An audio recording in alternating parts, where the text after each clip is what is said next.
ಓಂ पूषन् एकर्षे यमसूर्यप्राजापत्य व्यूहरश्मीन् समूहतेजो यत्ते रूपं कल्याणतमं तत्ते पश्यामि गन्धद्वारां दुराधर्षां नित्यपुष्टां करीषिणीम् ईश्वरीं सर्वभूतानां तामिहोपह्वये श्रियम् श्रीर्मे भजतु अलक्ष्मीर्मे नश्यतु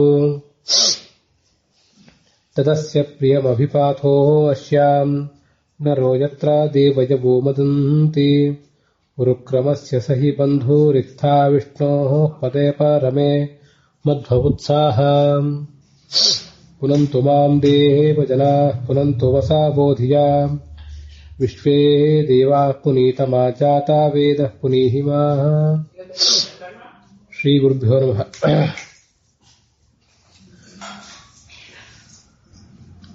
अयं खलु तीर्थप्रबन्ध प्रवचनमालायाः एकविंशात्मकः भागः। अपि च पूर्वप्रबन्धस्यापि एकविंशात्मक एव भागः, एकविंशात्मक एव श्लोकः। येन अनेन श्लोकेन अनेन भागेन च भगवन्तं लोकनायकं वेङ्कटनायकं वेङ्कटेश गिरिकृत समावासं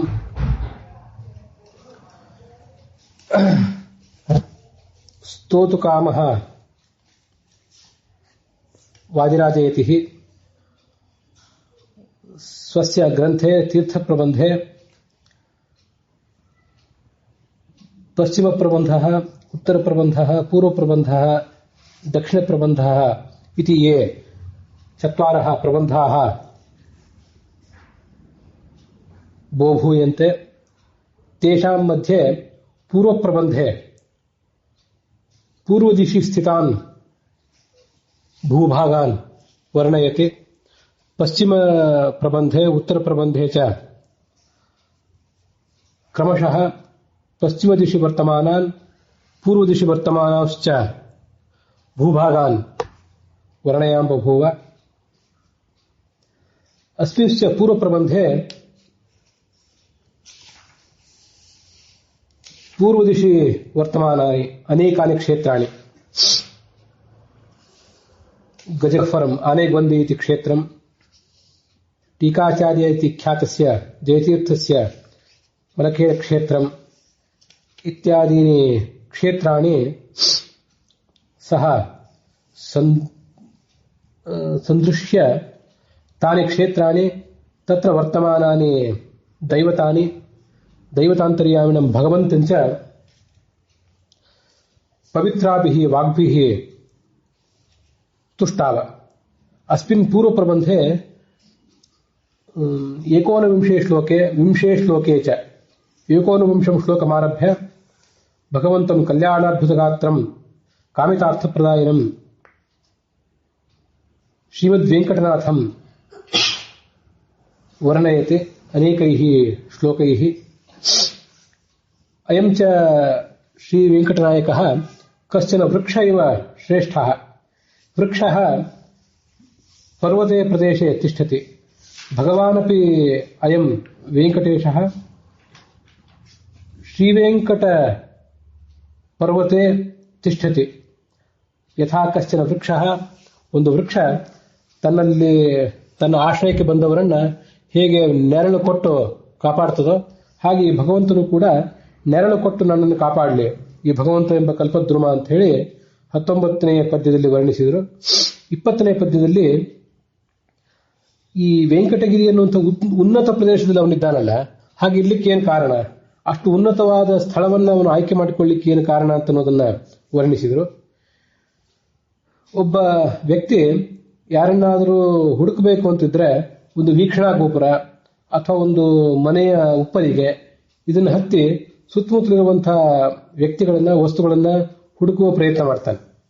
ಹಾಗೆ ಈ ಭಗವಂತನು ಕೂಡ ತನ್ನವರನ್ನ ವಿಶ್ವತಶ್ಚಕ್ಷುವಾದ ಈ ಭಗವಂತ ಎಲ್ಲ ಕಡೆ ಇವನ ಕಣ್ಗಳಿವೆ, ಕೈಗಳಿವೆ, ಕಾಲ್ಗಳಿವೆ.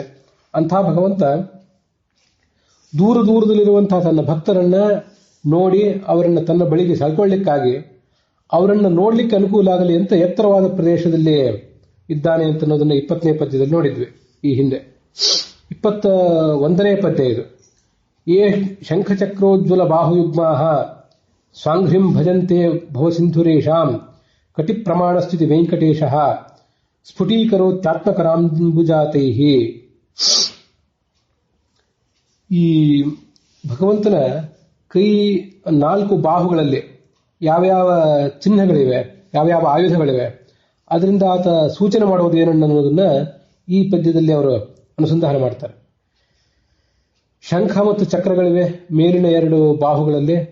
ಆ ಮೂಲಕ ತನ್ನ ಚಿಹ್ನೆಗಳಾದಂತಹ ಶಂಖ ಚಕ್ರಗಳನ್ನು ಯಾರು ನಿತ್ಯ ಧರಿಸ್ತಾರೆ, ತಪ್ತ ಮುದ್ರೆಗಳ ಮೂಲಕವಾಗಿ ಅಥವಾ ಗೋಪಿಚಂದನದ ರೂಪದಲ್ಲಿ ಯಾರು ಧರಿಸ್ತಾರೆ, ಅಂಥ ಭಕ್ತರಿಗೆ ಈ ಸಂಸಾರ ಅನ್ನುವಂತಹ ಸಾಗರ ಏನಿದೆಯಲ್ಲ, ಇದು ಕೇವಲ ಸೊಂಟದ ಪ್ರಮಾಣದ್ದು.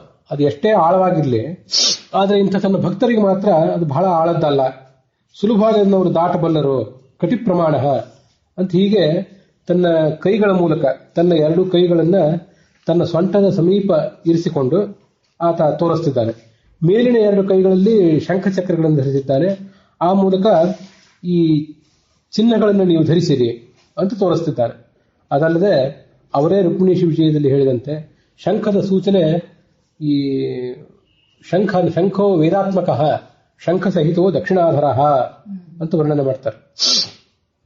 ಭಗವಂತನ ಕೈಗಳನ್ನು ಉಪಾಸನೆ ಮಾಡೋದು ಅಂತ ಇಲ್ಲಿ ಏನಿದೆಯಲ್ಲ, ಇದು ಸುಮ್ಮನೆ ಯಾರೋ ಕವಿ ಒಂದು ಕಾವ್ಯ ಸೌಂದರ್ಯದ ದೃಷ್ಟಿಯಿಂದ ಮಾಡಿದ್ದಲ್ಲ.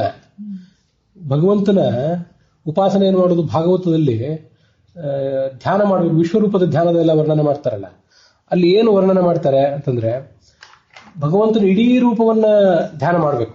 ಅದಾಗದೆ ಹೋದ್ರೆ ಭಗವಂತನ ಯಾವುದಾದ್ರೂ ಒಂದು ಅವಯವನ್ನಾದ್ರೂ ಧ್ಯಾನ ಮಾಡಬೇಕು. ಇದಕ್ಕೆ ಇಡೀ ರೂಪವನ್ನು ಧ್ಯಾನ ಮಾಡಲಿಕ್ಕೆ ಧ್ಯಾನ ಅಂತ ಕರೀತಾರೆ.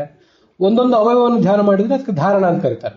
ಅಥವಾ ದೀರ್ಘಕಾಲ ಭಗವಂತನ ಧ್ಯಾನದಲ್ಲಿ ನಾವು ಮಗ್ನರಾದ್ರೆ ಅದಕ್ಕೆ ಧ್ಯಾನ ಅಂತ ಕರೀತಾರೆ. ಖಂಡಾಸ್ಮೃತಿ ಧಾರಣಾ ಸ್ಯಾತ್ ಅಖಂಡ ಧ್ಯಾನ ಮುಚ್ಚತೆ.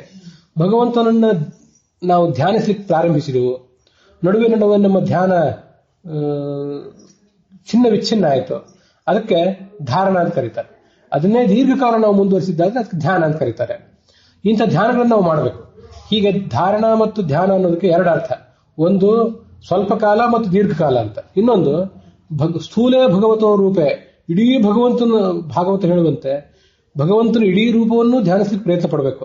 ಅದಾಗದೆ ಹೋದ್ರೆ ಭಗವಂತನ ಒಂದು ಮುಗುಳ್ನಗೆ, ಒಂದು ಪಾದ ಕಮಲ, ಒಂದು ಕೈ ಕಮಲಗಳು, ಅವನು ಯಾವ ಒಂದು ಅಂಗವನ್ನಾದರೂ ಉಪಾಸನೆ ಮಾಡಬೇಕು. ಅದಕ್ಕಾಗಿಯೇ ಅವನು ಮುಗುಳ್ನಗೆಯನ್ನಾದರೂ ಉಪಾಸನೆ ಮಾಡ್ರಿ. ಪುಷ್ಪಹಾಸ ಅಂತ ಹೇಳಿ, ಪುಷ್ಪದಂತೆ ಮೆಲುವು ಅತ್ಯಂತ ಮೋಹಕವಾದ ನಗೆ ಇದ್ದವನು ಅಂತ. ಪುಷ್ಪಮಿವ ಹಾಸಃ ಯಸ್ಯ ಸಹ ಪುಷ್ಪಹಾಸಃ.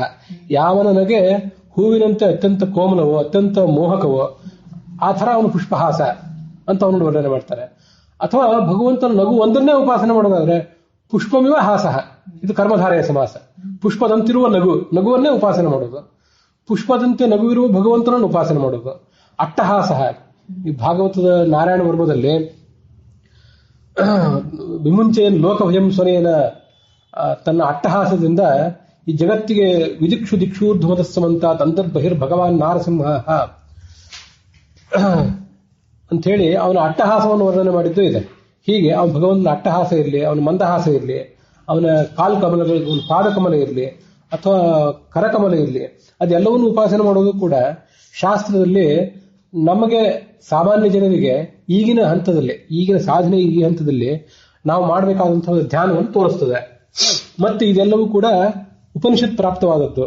ಹೇಗೆ ಅಂತಂದ್ರೆ ಛಾಂದೋಗ್ಯ ಉಪನಿಷತ್ನಲ್ಲಿ ಭಗವಂತನ 4 ಕರಕಮಲಗಳನ್ನ ಉಪಾಸನೆ ಮಾಡುವ ಒಂದು ವಿಧಾನ ಇದೆ. ತಸ್ಯ ಪ್ರಾಚೀ ದಿಗ್ಜುಹುರ್ ನಾಮ ಸಹಮಾನ ನಾಮ ದಕ್ಷಿಣ ರಾಜ್ಞಿ ನಾಮ ಪ್ರತೀಚಿ ಸುಭೂತಾ ನಾಮ ವತ್ಸರ ತಾಸಾಂ ವಾಯುರ್ವತ್ಸಃ ಸಯೇನಮೇನಂ ದಿಶಾಂ ಪುತ್ರಂ ವೇದ ನ ಪುತ್ರ ರೋದಂ ರೋದಿತಿ ಸೋಹಮೇನಂ ದಿಶಾಂ ಪುತ್ರಂ ರೋದ ನ ಪುತ್ರ ರೋದಂ ರುದಂ ಅಂತ ಹೀಗೇನೋ ಕೊನೆಗೆ ವಾಕ್ಯ ಇದೆ. ಭಗವಂತನ 4 ಕರಗಳನ್ನು ಉಪಾಸನೆ ಮಾಡಬೇಕಂತ. ಹೇಗೆ ಅಂತಂದ್ರೆ ತಸ್ಯ ಪ್ರಾಚೀ ದಿಕ್ ಜುಹೂರ್ ನಾಮ, ಪೂರ್ವ ದಿಕ್ಕಿನಲ್ಲಿ ಆ ಭಗವಂತನ ಒಂದು ತೋಳಿದೆ, ಅದಕ್ಕೆ ಜುಹು ಅಂತ ಹೆಸರು. ಇಲ್ಲಿರುವ ಹೆಸರುಗಳು ನಾವು ಯಾರು ಸ್ತ್ರೀ ಶಿಶುಗಳಿಗೆ ಹೆಣ್ಮಕ್ಳಿಗೆ ಇಡಬೇಕಾದ ಹೆಸರುಗಳು ಕೂಡ ತುಂಬಾ ಅತ್ಯಂತ ಆಧುನಿಕವಾದಂತೆ ಕಾಣುವು, ಆದ್ರೆ ಅತ್ಯದ್ಭುತವಾದ ಅರ್ಥ ಇದ್ದದ್ದು ಹೆಸರುಗಳು ಕೂಡ ಇವೆಲ್ಲ. ಇಲ್ಲಿ ಶಂಖ ಹಿಡಿದದ್ದು ಮತ್ತೆ ಚಕ್ರ ಹಿಡಿದದ್ದು ಅಂತ ಬಂತಲ್ಲ, ಆ ಪೂರ್ವ ದಿಕ್ಕಿನಲ್ಲಿ ದಕ್ಷಿಣ ದಿಕ್ಕಿನಲ್ಲಿರುವ ಕೆಲವು ಕೈಗಳು ಶಂಖ ಚಕ್ರ ಮೊದಲಾದವುಗಳನ್ನು ಧಾರಣೆ ಮಾಡಿದ ತೋಳುಗಳು. ಚಾಂದೋಗ್ಯ ಭಾಷ್ಯದಲ್ಲಿ ಅದನ್ನ ಹೇಳ್ತಾರೆ, ಅದಕ್ಕಾಗಿ ಅದನ್ನ ಈಗ ನೆನಪು ಮಾಡ್ಕೊಳ್ತಿದ್ದೇನೆ. ಪೂರ್ವ ದಿಕ್ಕಿನಲ್ಲಿರುವ ತೋಳಿಗೆ ಜುಹು ಅಂತ ಹೆಸರು, ದಕ್ಷಿಣ ದಿಕ್ಕಿನಲ್ಲಿರುವ ತೋಳಿಗೆ ಸಹಮಾನ ಅಂತ ಹೆಸರು, ಪಶ್ಚಿಮ ದಿಕ್ಕಿನಲ್ಲಿರುವ ತೋಳಿಗೆ ರಾಜ್ಞಿ ಅಂತ ಹೆಸರು, ಉತ್ತರ ದಿಕ್ಕಿನಲ್ಲಿರುವ ತೋಳಿಗೆ ಸುಭೂತ ಅಂತ ಹೆಸರು. ಮತ್ತೆ ಈ 4 ತೋಳುಗಳೇನಿವೆ ಅಲ್ಲ, ತಾಸಾಂ ವಾಯುರ್ವತ್ಸಹ, 4 ತೋಳುಗಳನ್ನ ಸ್ತ್ರೀ ಅಂತ ವರ್ಣನೆ ಮಾಡಿದ್ದಾರೆ ಅಲ್ಲಿ. ತಾಸಾಂ ಮತ್ತು ಸ್ತ್ರೀಲಿಂಗದ ಶಬ್ದ. ಆದ್ರಿಂದ ಭಗವಂತನ ಈ ಹೆಣ್ಣು ರೂಪಗಳಿವೆ ಅಲ್ಲ, ಅವನ ತೋಳು ಬೇರೆ ಅಲ್ಲ, ಅವನು ಬೇರೆ ಅಲ್ಲ. ಆದ್ರಿಂದಲೇ ಆ ಭಗವಂತನ ಹೆಣ್ಣು ರೂಪಗಳ ಪುತ್ರನೇ ತಾಸಾಂ ವಾಯುರ್ವತ್ಸಹ, ವಾಯುವೇ ಅವುಗಳ ವತ್ಸ. ಅಯಂ ವಾವ ಶಿಶು ಯೋಯಂ ಮಧ್ಯಮ ಪ್ರಾಣ ಅಂತ ಹೇಳಿ, ಅಯಂ ವಾವ ಶಿಶು ಯೋಯಂ ಮಧ್ಯಮ ಪ್ರಾಣ. ಈ ಮಧ್ಯಮ ಪ್ರಾಣ ಏನಿದ್ದಾನಲ್ಲ, ಮಧ್ಯಮ ಪ್ರಾಣ ಅಂದ್ರೆ ಮುಖ್ಯ ಪ್ರಾಣ. ಯಾವನ್ನ ನಾವು ಮುಖ್ಯ ಪ್ರಾಣ ಅಂತ ಕರಿತೀವೋ ಅವನು ವಾಸ್ತವಿಕವಾಗಿ ಮಧ್ಯಮ ಪ್ರಾಣ. ಮಹಾಪ್ರಾಣ ಆ ಭಗವಂತನೇ. ಈ ಮಧ್ಯಮ ಪ್ರಾಣ ಇದ್ದಾನಲ್ಲ, ಇವನು ಒಂದು ಶಿಶು, ಗೂಟಕ್ಕೆ ಕಟ್ಟಿದ ಶಿಶು ಅಂತ. ತಸ್ಯ ಇದಮೇವ ಆಧಾರಂ ಇದಮೇವ ಪ್ರತ್ಯವಧಾನಂ ಅಥವಾ ಪ್ರತ್ಯಭಿಧಾನಂ, ಹೀಗೇನೋ ಶಬ್ದ ಇದೆ. ಈ ಮುಖ್ಯ ಪ್ರಾಣ ಒಂದು ಶಿಶು ಇದ್ದಂತೆ. ಅವನಿಗೆ ಈ ಲಿಂಗದೇಹ, ಅನಿರುದ್ಧ ದೇಹ ಮೊದಲಾದವುಗಳು ಒಂದು ದನದ ಕೊಟ್ಟಿಗೆ, ಅವನ ದನಗಳನ್ನು ಕಟ್ಟುವ ಕೊಟ್ಟಿಗೆ ಇದ್ದಂತೆ. ಅಲ್ಲಿ ಆ ಮುಖ್ಯ ಪ್ರಾಣ ಗೂಟಕ್ಕೆ ಕಟ್ಟಲ್ಪಟ್ಟಿದ್ದಾರೆ. ಅನ್ನಂ ದಾಮಃ ಪ್ರಾಣ ಸ್ಥೂಣ. ಅನ್ನ ಅಂದ್ರೆ ಅನ್ನಾಭಿಮಾನಿನಿಯಾದ ಲಕ್ಷ್ಮಿ, ಅದಕ್ಕೊಂದು ಹಗ್ಗ. ದಾಮ ಅಂದ್ರೆ ಹಗ್ಗ. ಪ್ರಾಣ ಅಂತಂದ್ರೆ ಮಹಾಪ್ರಾಣನಾದ ಭಗವಂತ, ಅದಕ್ಕೆ ಗೂಟ. ಆ ಭಗವಂತನ ಅಣತೆಯನ್ನು ಎಂದೂ ಅವನು ಮೀರೋದಿಲ್ಲ ಅಂತ ಬೃಹದಾರಣ್ಯಕ ಭಾಷೆ ಅವನನ್ನು ವರ್ಣನೆ ಮಾಡ್ತದೆ. ಹೀಗೆ ಆ ಮುಖ್ಯ ಪ್ರಾಣನನ್ನ ಭಗವಂತನ ವತ್ಸ ಅಂತ ಉಪಾಸನೆ ಮಾಡಬೇಕು. ಹೌದು. ತಾಸಾಂ ವಾಯುರ್ವತ್ಸಹ. ಹೀಗೆ ಈ ತೋಳುಗಳ ಮಗನೇ ವಾಯು. ತೋಳುಗಳ ಮಗ ವಾಯು ಅಂತ ಯಾರು ಉಪಾಸನೆ ಮಾಡ್ತಾರಲ್ಲ, ಅವರಿಗೆ ಎಂದೂ ಸಂಸಾರದಲ್ಲಿ ಬಂದು ಬಿದ್ದು ತಾನು ಹತ್ತು ಇನ್ನೊಬ್ಬರನ್ನು ಅಳಿಸಬೇಕಾದ ಅಗತ್ಯ ಇರೋದಿಲ್ಲಂತೆ. ಸಯ ಏನಂ ದಿಶಾಂ ಪುತ್ರಂ ವೇದ ನ ಪುತ್ರರೋಧಂ ರೋದಿತಿ. ನಾವಿಲ್ಲಿ ಸಂಸಾರದ ಬಂದ ಮೇಲೆ ಮಾಡುವ ಅತ್ಯಂತ ದೊಡ್ಡ ಕೆಲಸ, ಮೊದಲನೇ ಸರಿ ಮಾಡೋ ಕೆಲಸ ಅಂದ್ರೆ ಅಳೋದು. ಒಂದು ವೇಳೆ ಅಳದೆ ಹೋದ್ರೂ ಕೂಡ ಮಗು ಯಾಕೋ ಸರಿ ಇಲ್ಲ ಅಂತ ಹೇಳಿ ಸ್ವಲ್ಪ ಚ್ಯೂಟಿ ಏನಾರು ಮಾಡಿ ಅದನ್ನ ತಿವಿದು ಅಳಿಸ್ತಾರೆ. ಈ ಅಳ್ತಾ ಇದೆ ಅಂದ್ರೆ ಈಗ ಮಗು ಆರೋಗ್ಯವಂತವಾಗಿದೆ ಅಂತ ಉಳಿದವರೆಲ್ಲ ಸಮಾಧಾನ ಪಡ್ತಾರೆ. ಮೊದಲು ತಾನತ್ತು ಮುಂದೆ ಉಳಿದವ್ರನ್ನೆಲ್ಲ ಅಳಿಸ್ತಾನೆ ತನ್ನ ದುಷ್ಕೃತ್ಯಗಳಿಂದ. ಇದು ಪುತ್ರರೋಧ. ತಾನು ಮಗನಾಗಿ ಹತ್ತು ಮೊದಲು, ಮುಂದೆ ತನ್ನ ಕುಕೃತ್ಯಗಳಿಂದ ಮುಂದವ್ರನ್ನ ಅಳಿಸ್ತಾನೆ ಅಂತ ಸುಮ್ಮನೆ ಒಂದು ಹಾಸ್ಯದ ವ್ಯಾಖ್ಯಾನ. ಹೀಗೆ ಮುಖ್ಯ ಪ್ರಾಣನನ್ನ ಆ ತೋಳುಗಳ ಮಗ ಅಂತ ಯಾರು ಉಪಾಸನೆ ಮಾಡ್ತಾರೆ, ಅವನು ಎಂದೂ ಸಂಸಾರಕ್ಕೆ ಹೋಗಿ ಬೀಳೋದಿಲ್ಲ. ಲಕ್ಷ್ಮೀದೇವಿ ಹೇಳ್ತಾಳೆ, ನಾನು ಎಂದಿಂದಲೂ ಅನಾದ ಕಾಲದಿಂದಲೂ ಈ ಭಗವಂತನ ತೋಳುಗಳ ಮಗ ಮುಖ್ಯ ಪ್ರಾಣ ಅಂತ ಉಪಾಸನೆ ಮಾಡ್ತಾ ಬಂದಿದ್ದೀನಿ. ನಾನಿಲ್ಲಿ ಬೀಳುವ ಪ್ರಸಂಗವೇ ಬರಲಿಲ್ಲ ಅಂತಾಳೆ ಲಕ್ಷ್ಮೀದೇವಿ. ಪ್ರಾಚೀದಿಕ್ ಸಂಸ್ಥಿತಸ್ಯ ಬಾಹು ದಕ್ಷಿಣ ಊರ್ಧ್ವಗ. ಇದು ಛಾಂದೋಗ್ಯ ಉಪನಿಷತ್ತಿನ ಮಾತು. ಜುಹುಸ್ವ ಹೋಮಕರ್ತೃತ್ವಾತ್ ಭುಂಕ್ತೆ ಹೇತೇನ ಕೇಶವ. ನಾವು ನಿತ್ಯ ಭಗವಂತನಿಗೆ ನೈವೇದ್ಯ ಮಾಡ್ತೀವಲ್ಲ, ಅಲ್ಲಿ ಪ್ರತಿಮಾಗತ ಭಗವದ್ ರೂಪ, ಆಹಾರದಲ್ಲಿರುವ ಭಗವದ್ ರೂಪ, ನಮ್ಮಲ್ಲಿರುವ ಭಗವದ್ ರೂಪ, ಇವುಗಳು ಐಕ್ಯ ಚಿಂತನೆ ಎಲ್ಲ ಮಾಡ್ತೀವಿ. ಅದೆಲ್ಲ ಸರಿ. ಅವನು ಯಾವ ಕೈಯಿಂದ ಊಟ ಮಾಡ್ತಾನೆ ಅದೊಂದು ಬೇಕಲ್ಲ. ಅಂತಂದ್ರೆ ಯಾವ ಕೈಯಿಂದ ಊಟ ಮಾಡ್ತಾನೆ, ಆ ತೋಳಿಗೆ ಹೆಸರೇನು? ಪ್ರಾಚೀದಿಕ್ ಸಂಸ್ಥಿತಸ್ಯ ಬಾಹು ದಕ್ಷಿಣ ಊರ್ಧ್ವಗ. ಭಗವಂತನನ್ನ 4 ಕೈಗಳನ್ನ ಆ ಕಡೆ ಈ ಕಡೆ ಚಾಚಿ ನಿಂತ್ಕೊಂಡಿದ್ದಾನೆ ಅಂತ ಧ್ಯಾನ ಮಾಡೋಣ. ಆಗ ಅವನ ದಕ್ಷಿಣ ಊರ್ಧ್ವಗ, ಮೇಲ್ಗಡೆ ಬಲಭಾಗದಲ್ಲಿರುವಂತಹ ತೋಳೇನಿದೆಯಲ್ಲ, ಅದು ಪೂರ್ವ ದಿಕ್ಕಿನಲ್ಲಿ ವ್ಯಾಪಿಸಿಕೊಂಡಿದೆ. ಆ ತೋಳು ಈ ಭಗವಂತ ಪೂರ್ವಮುಖವಾಗಿ ನಿಂತ್ಕೊಂಡಿದ್ದಾನೆ ಅಂತ ತಿಳ್ಕೊಳ್ಳಿ. ಭಗವಂತ ಪೂರ್ವಮುಖ, ಸಾಮಾನ್ಯವಾಗಿ ಭಗವಂತನ ವಿಗ್ರಹ ದೇವಾಲಯಗಳಲ್ಲಿ ಪೂರ್ವಮುಖವಾಗಿರ್ತದೆ. ಅರ್ಚಕನಾದವನು ಉತ್ತರ ದಿಕ್ಕಿಗೆ ಮುಖ ಮಾಡಿಕೊಂಡು ಅದನ್ನ ಅರ್ಚನೆ ಮಾಡ್ತಿರ್ತಾನೆ. ಹೀಗೆ ಭಗವಂತನ ವಿಗ್ರಹವೊಂದು ಪೂರ್ವ ದಿಕ್ಕಿಗೆ ಮುಖ ಮಾಡಿಕೊಂಡು ನಿಂತಿದ್ದಾಗ ಆ ಭಗವಂತನ ಮೇಲ್ಗಡೆಯ ಬಲಗಡೆ ತೋಳು ಪ್ರಾಚೀದಿಕ್ ಸಂಸ್ಥಿತಸ್ಯ ಬಾಹು ದಕ್ಷಿಣ ಊರ್ಧ್ವಗ, ಅದು ಪೂರ್ವ ದಿಕ್ಕಿನಲ್ಲಿದೆ. ಅದಕ್ಕೇನ್ ಕರಿಬೇಕು ಅಂತಂದ್ರೆ ಜುಹುಸ್ಸ ಹೋಮಕರ್ತೃತ್ವ ಭುಂಕ್ತೆ ಹಿ ಏತೇನ ಕೇಶವ. ಆ ತೋಳು ಹೋಮ ಮಾಡ್ತದಂತೆ. ಏನ್ ಹೋಮ ಮಾಡ್ತದಂತಂದ್ರೆ ಭುಂಕ್ತೆ ಹಿ ಏತೇನ ಕೇಶವ. ಆ ಕೇಶವ ಶಬ್ದವಾಚನಾದ ಭಗವಂತ ಆ ತೋಳಿನಿಂದ ಊಟ ಮಾಡ್ತಾನೆ. ಅವನು ಊಟ ಮಾಡೋದೇ ತನ್ನ ಹೋಮ. ಅದಕ್ಕಾಗಿ ಅದಕ್ಕೆ ಜುಹು ಅಂತ ಕರೀತಾರೆ. ಜುಹೋತೀತಿ ಜುಹೂಹು. ನಾವೆಲ್ಲ ಏನ್ ಯಜ್ಞ ಮಾಡಿಯವು, ಅವನು ತಾನೇ ತನ್ನ ಹೊಟ್ಟೆಯಲ್ಲಿ ಯಜ್ಞ ಮಾಡ್ಕೋತಾನೆ, ಅದರಿಂದ ಜುಹು ಅಂತ ಕರೀತಾರೆ. ದಕ್ಷಿಣ ಸ್ವಧರೋ ಬಾಹು ಪ್ರತೀಚಿದಿಕ್ ಸ್ಥಿತೋ ವಿಭೋಹ. ಅವನ ಈ ಪಶ್ಚಿಮ ದಿಕ್ಕಿನ ಅವನ ದಕ್ಷಿಣ ಭಾಗದ ಬಲಗಡೆಯ ಕೆಳಬಾಹು ಇದೆಯಲ್ಲ, ಅದು ಮೇಲಿಂದ ಆಯ್ತು. ಇನ್ನು ಕೆಳಗಿಂದ ಎಲ್ಲಿದೆ ಅಂತಂದ್ರೆ ಪ್ರತೀಚಿ ದಿಕ್ ಸ್ಥಿತ ದಕ್ಷಿಣಸ್ತು ಅದರೋ ಬಾಹು, ದಕ್ಷಿಣ ದಿಕ್ಕಿನ ಅಂದ್ರೆ ಬಲಗಡೆಯ ಕೆಳಗಿನ ಬಾಹು ಅದು ಪ್ರತೀಚಿ ದಿಕ್ಕಿನಲ್ಲಿ ಪಶ್ಚಿಮ ದಿಕ್ಕಿನಲ್ಲಿ ವ್ಯಾಪಿಸಿಕೊಂಡಿದೆ.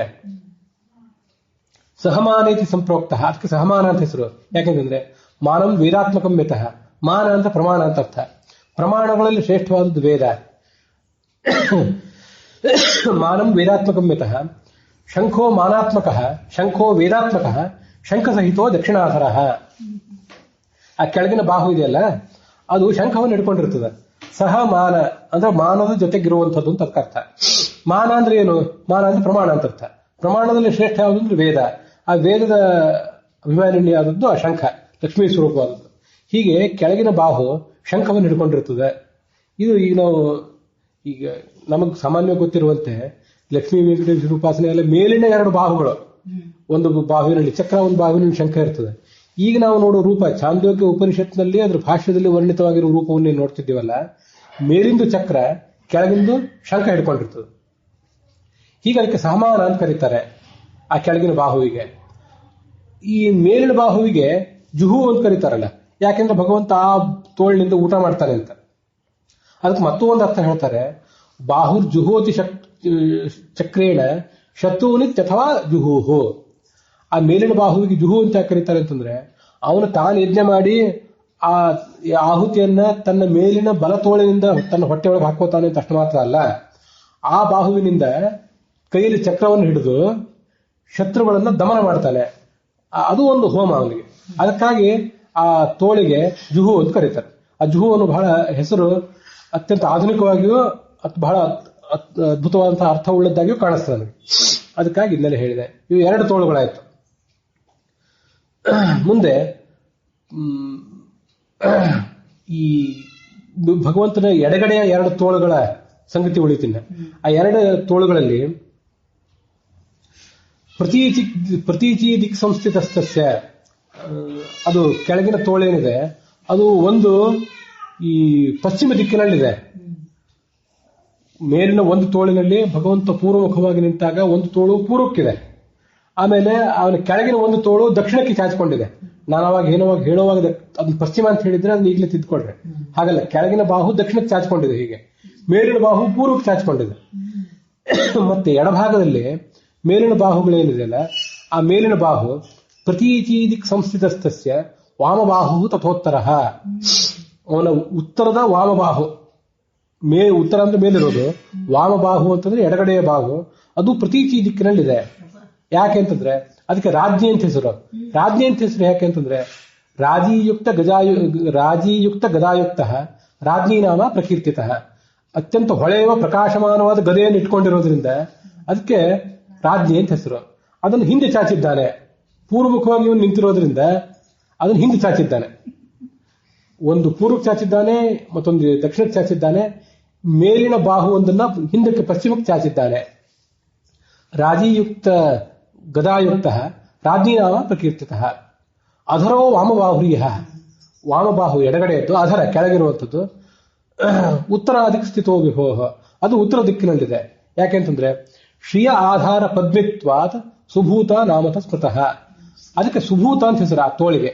ಕಾರಣ ಏನಂತಂದ್ರೆ ಸುಭೂತ, ಭೂತ ಅಂತಂದ್ರೆ ಐಶ್ವರ್ಯ ಸಂಪತ್ತು ಅಂತ ಅರ್ಥ ಭೂತ ಅನ್ನೋ ಶಬ್ದಕ್ಕೆ. ಆದ್ರಿಂದಲೇ ಏಕೋ ವಿಷ್ಣು ಮಹದ್ಭೂತಂ ಪೃಥಕ್ ಭೂತಾನ್ ಅನೇಕಶಃ. ಮಹಾಭೂತ ಅಂದ್ರೆ ದೊಡ್ಡ ಅಭಿವೃದ್ಧಿ, ಅತ್ಯಂತ ದೊಡ್ಡ ಸಂಪತ್ತು ಉಳ್ಳವನು ಪರಮಾತ್ಮ.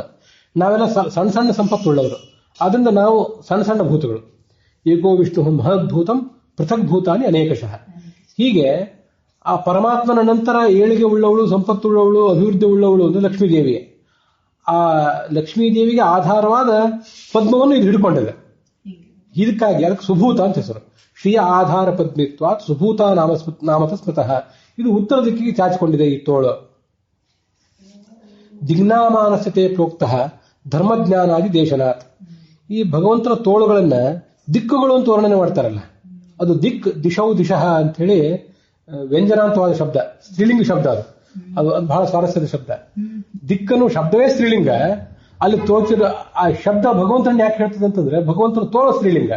ಭಗವಂತನ ತೋಳು ಯಾಕೆ ಸ್ತ್ರೀಲಿಂಗ ಅಂತಂದ್ರೆ ಭಗವಂತ ಪುರುಷ ರೂಪನೇ ಆದ್ರೂ ಸ್ತ್ರೀ ರೂಪ ಉಳ್ಳವನಾದ್ರಿಂದ, ಭಗವಂತನಿಗೆ ಪುರುಷ ಸ್ತ್ರೀ ಅಂತ ಎರಡೂ ರೂಪ ಇರೋದ್ರಿಂದ ಅವನು ಸ್ತ್ರೀ ಆದ್ಮೇಲೆ ಅವನು ತೋಳು ಸ್ತ್ರೀನೇ, ಅದಾದ್ಮೇಲೆ ಅವನು ಹೇಳುವ ಶಬ್ದ ದಿಕ್ಕನ್ನು ಶಬ್ದನೂ ಸ್ತ್ರೀನೇ.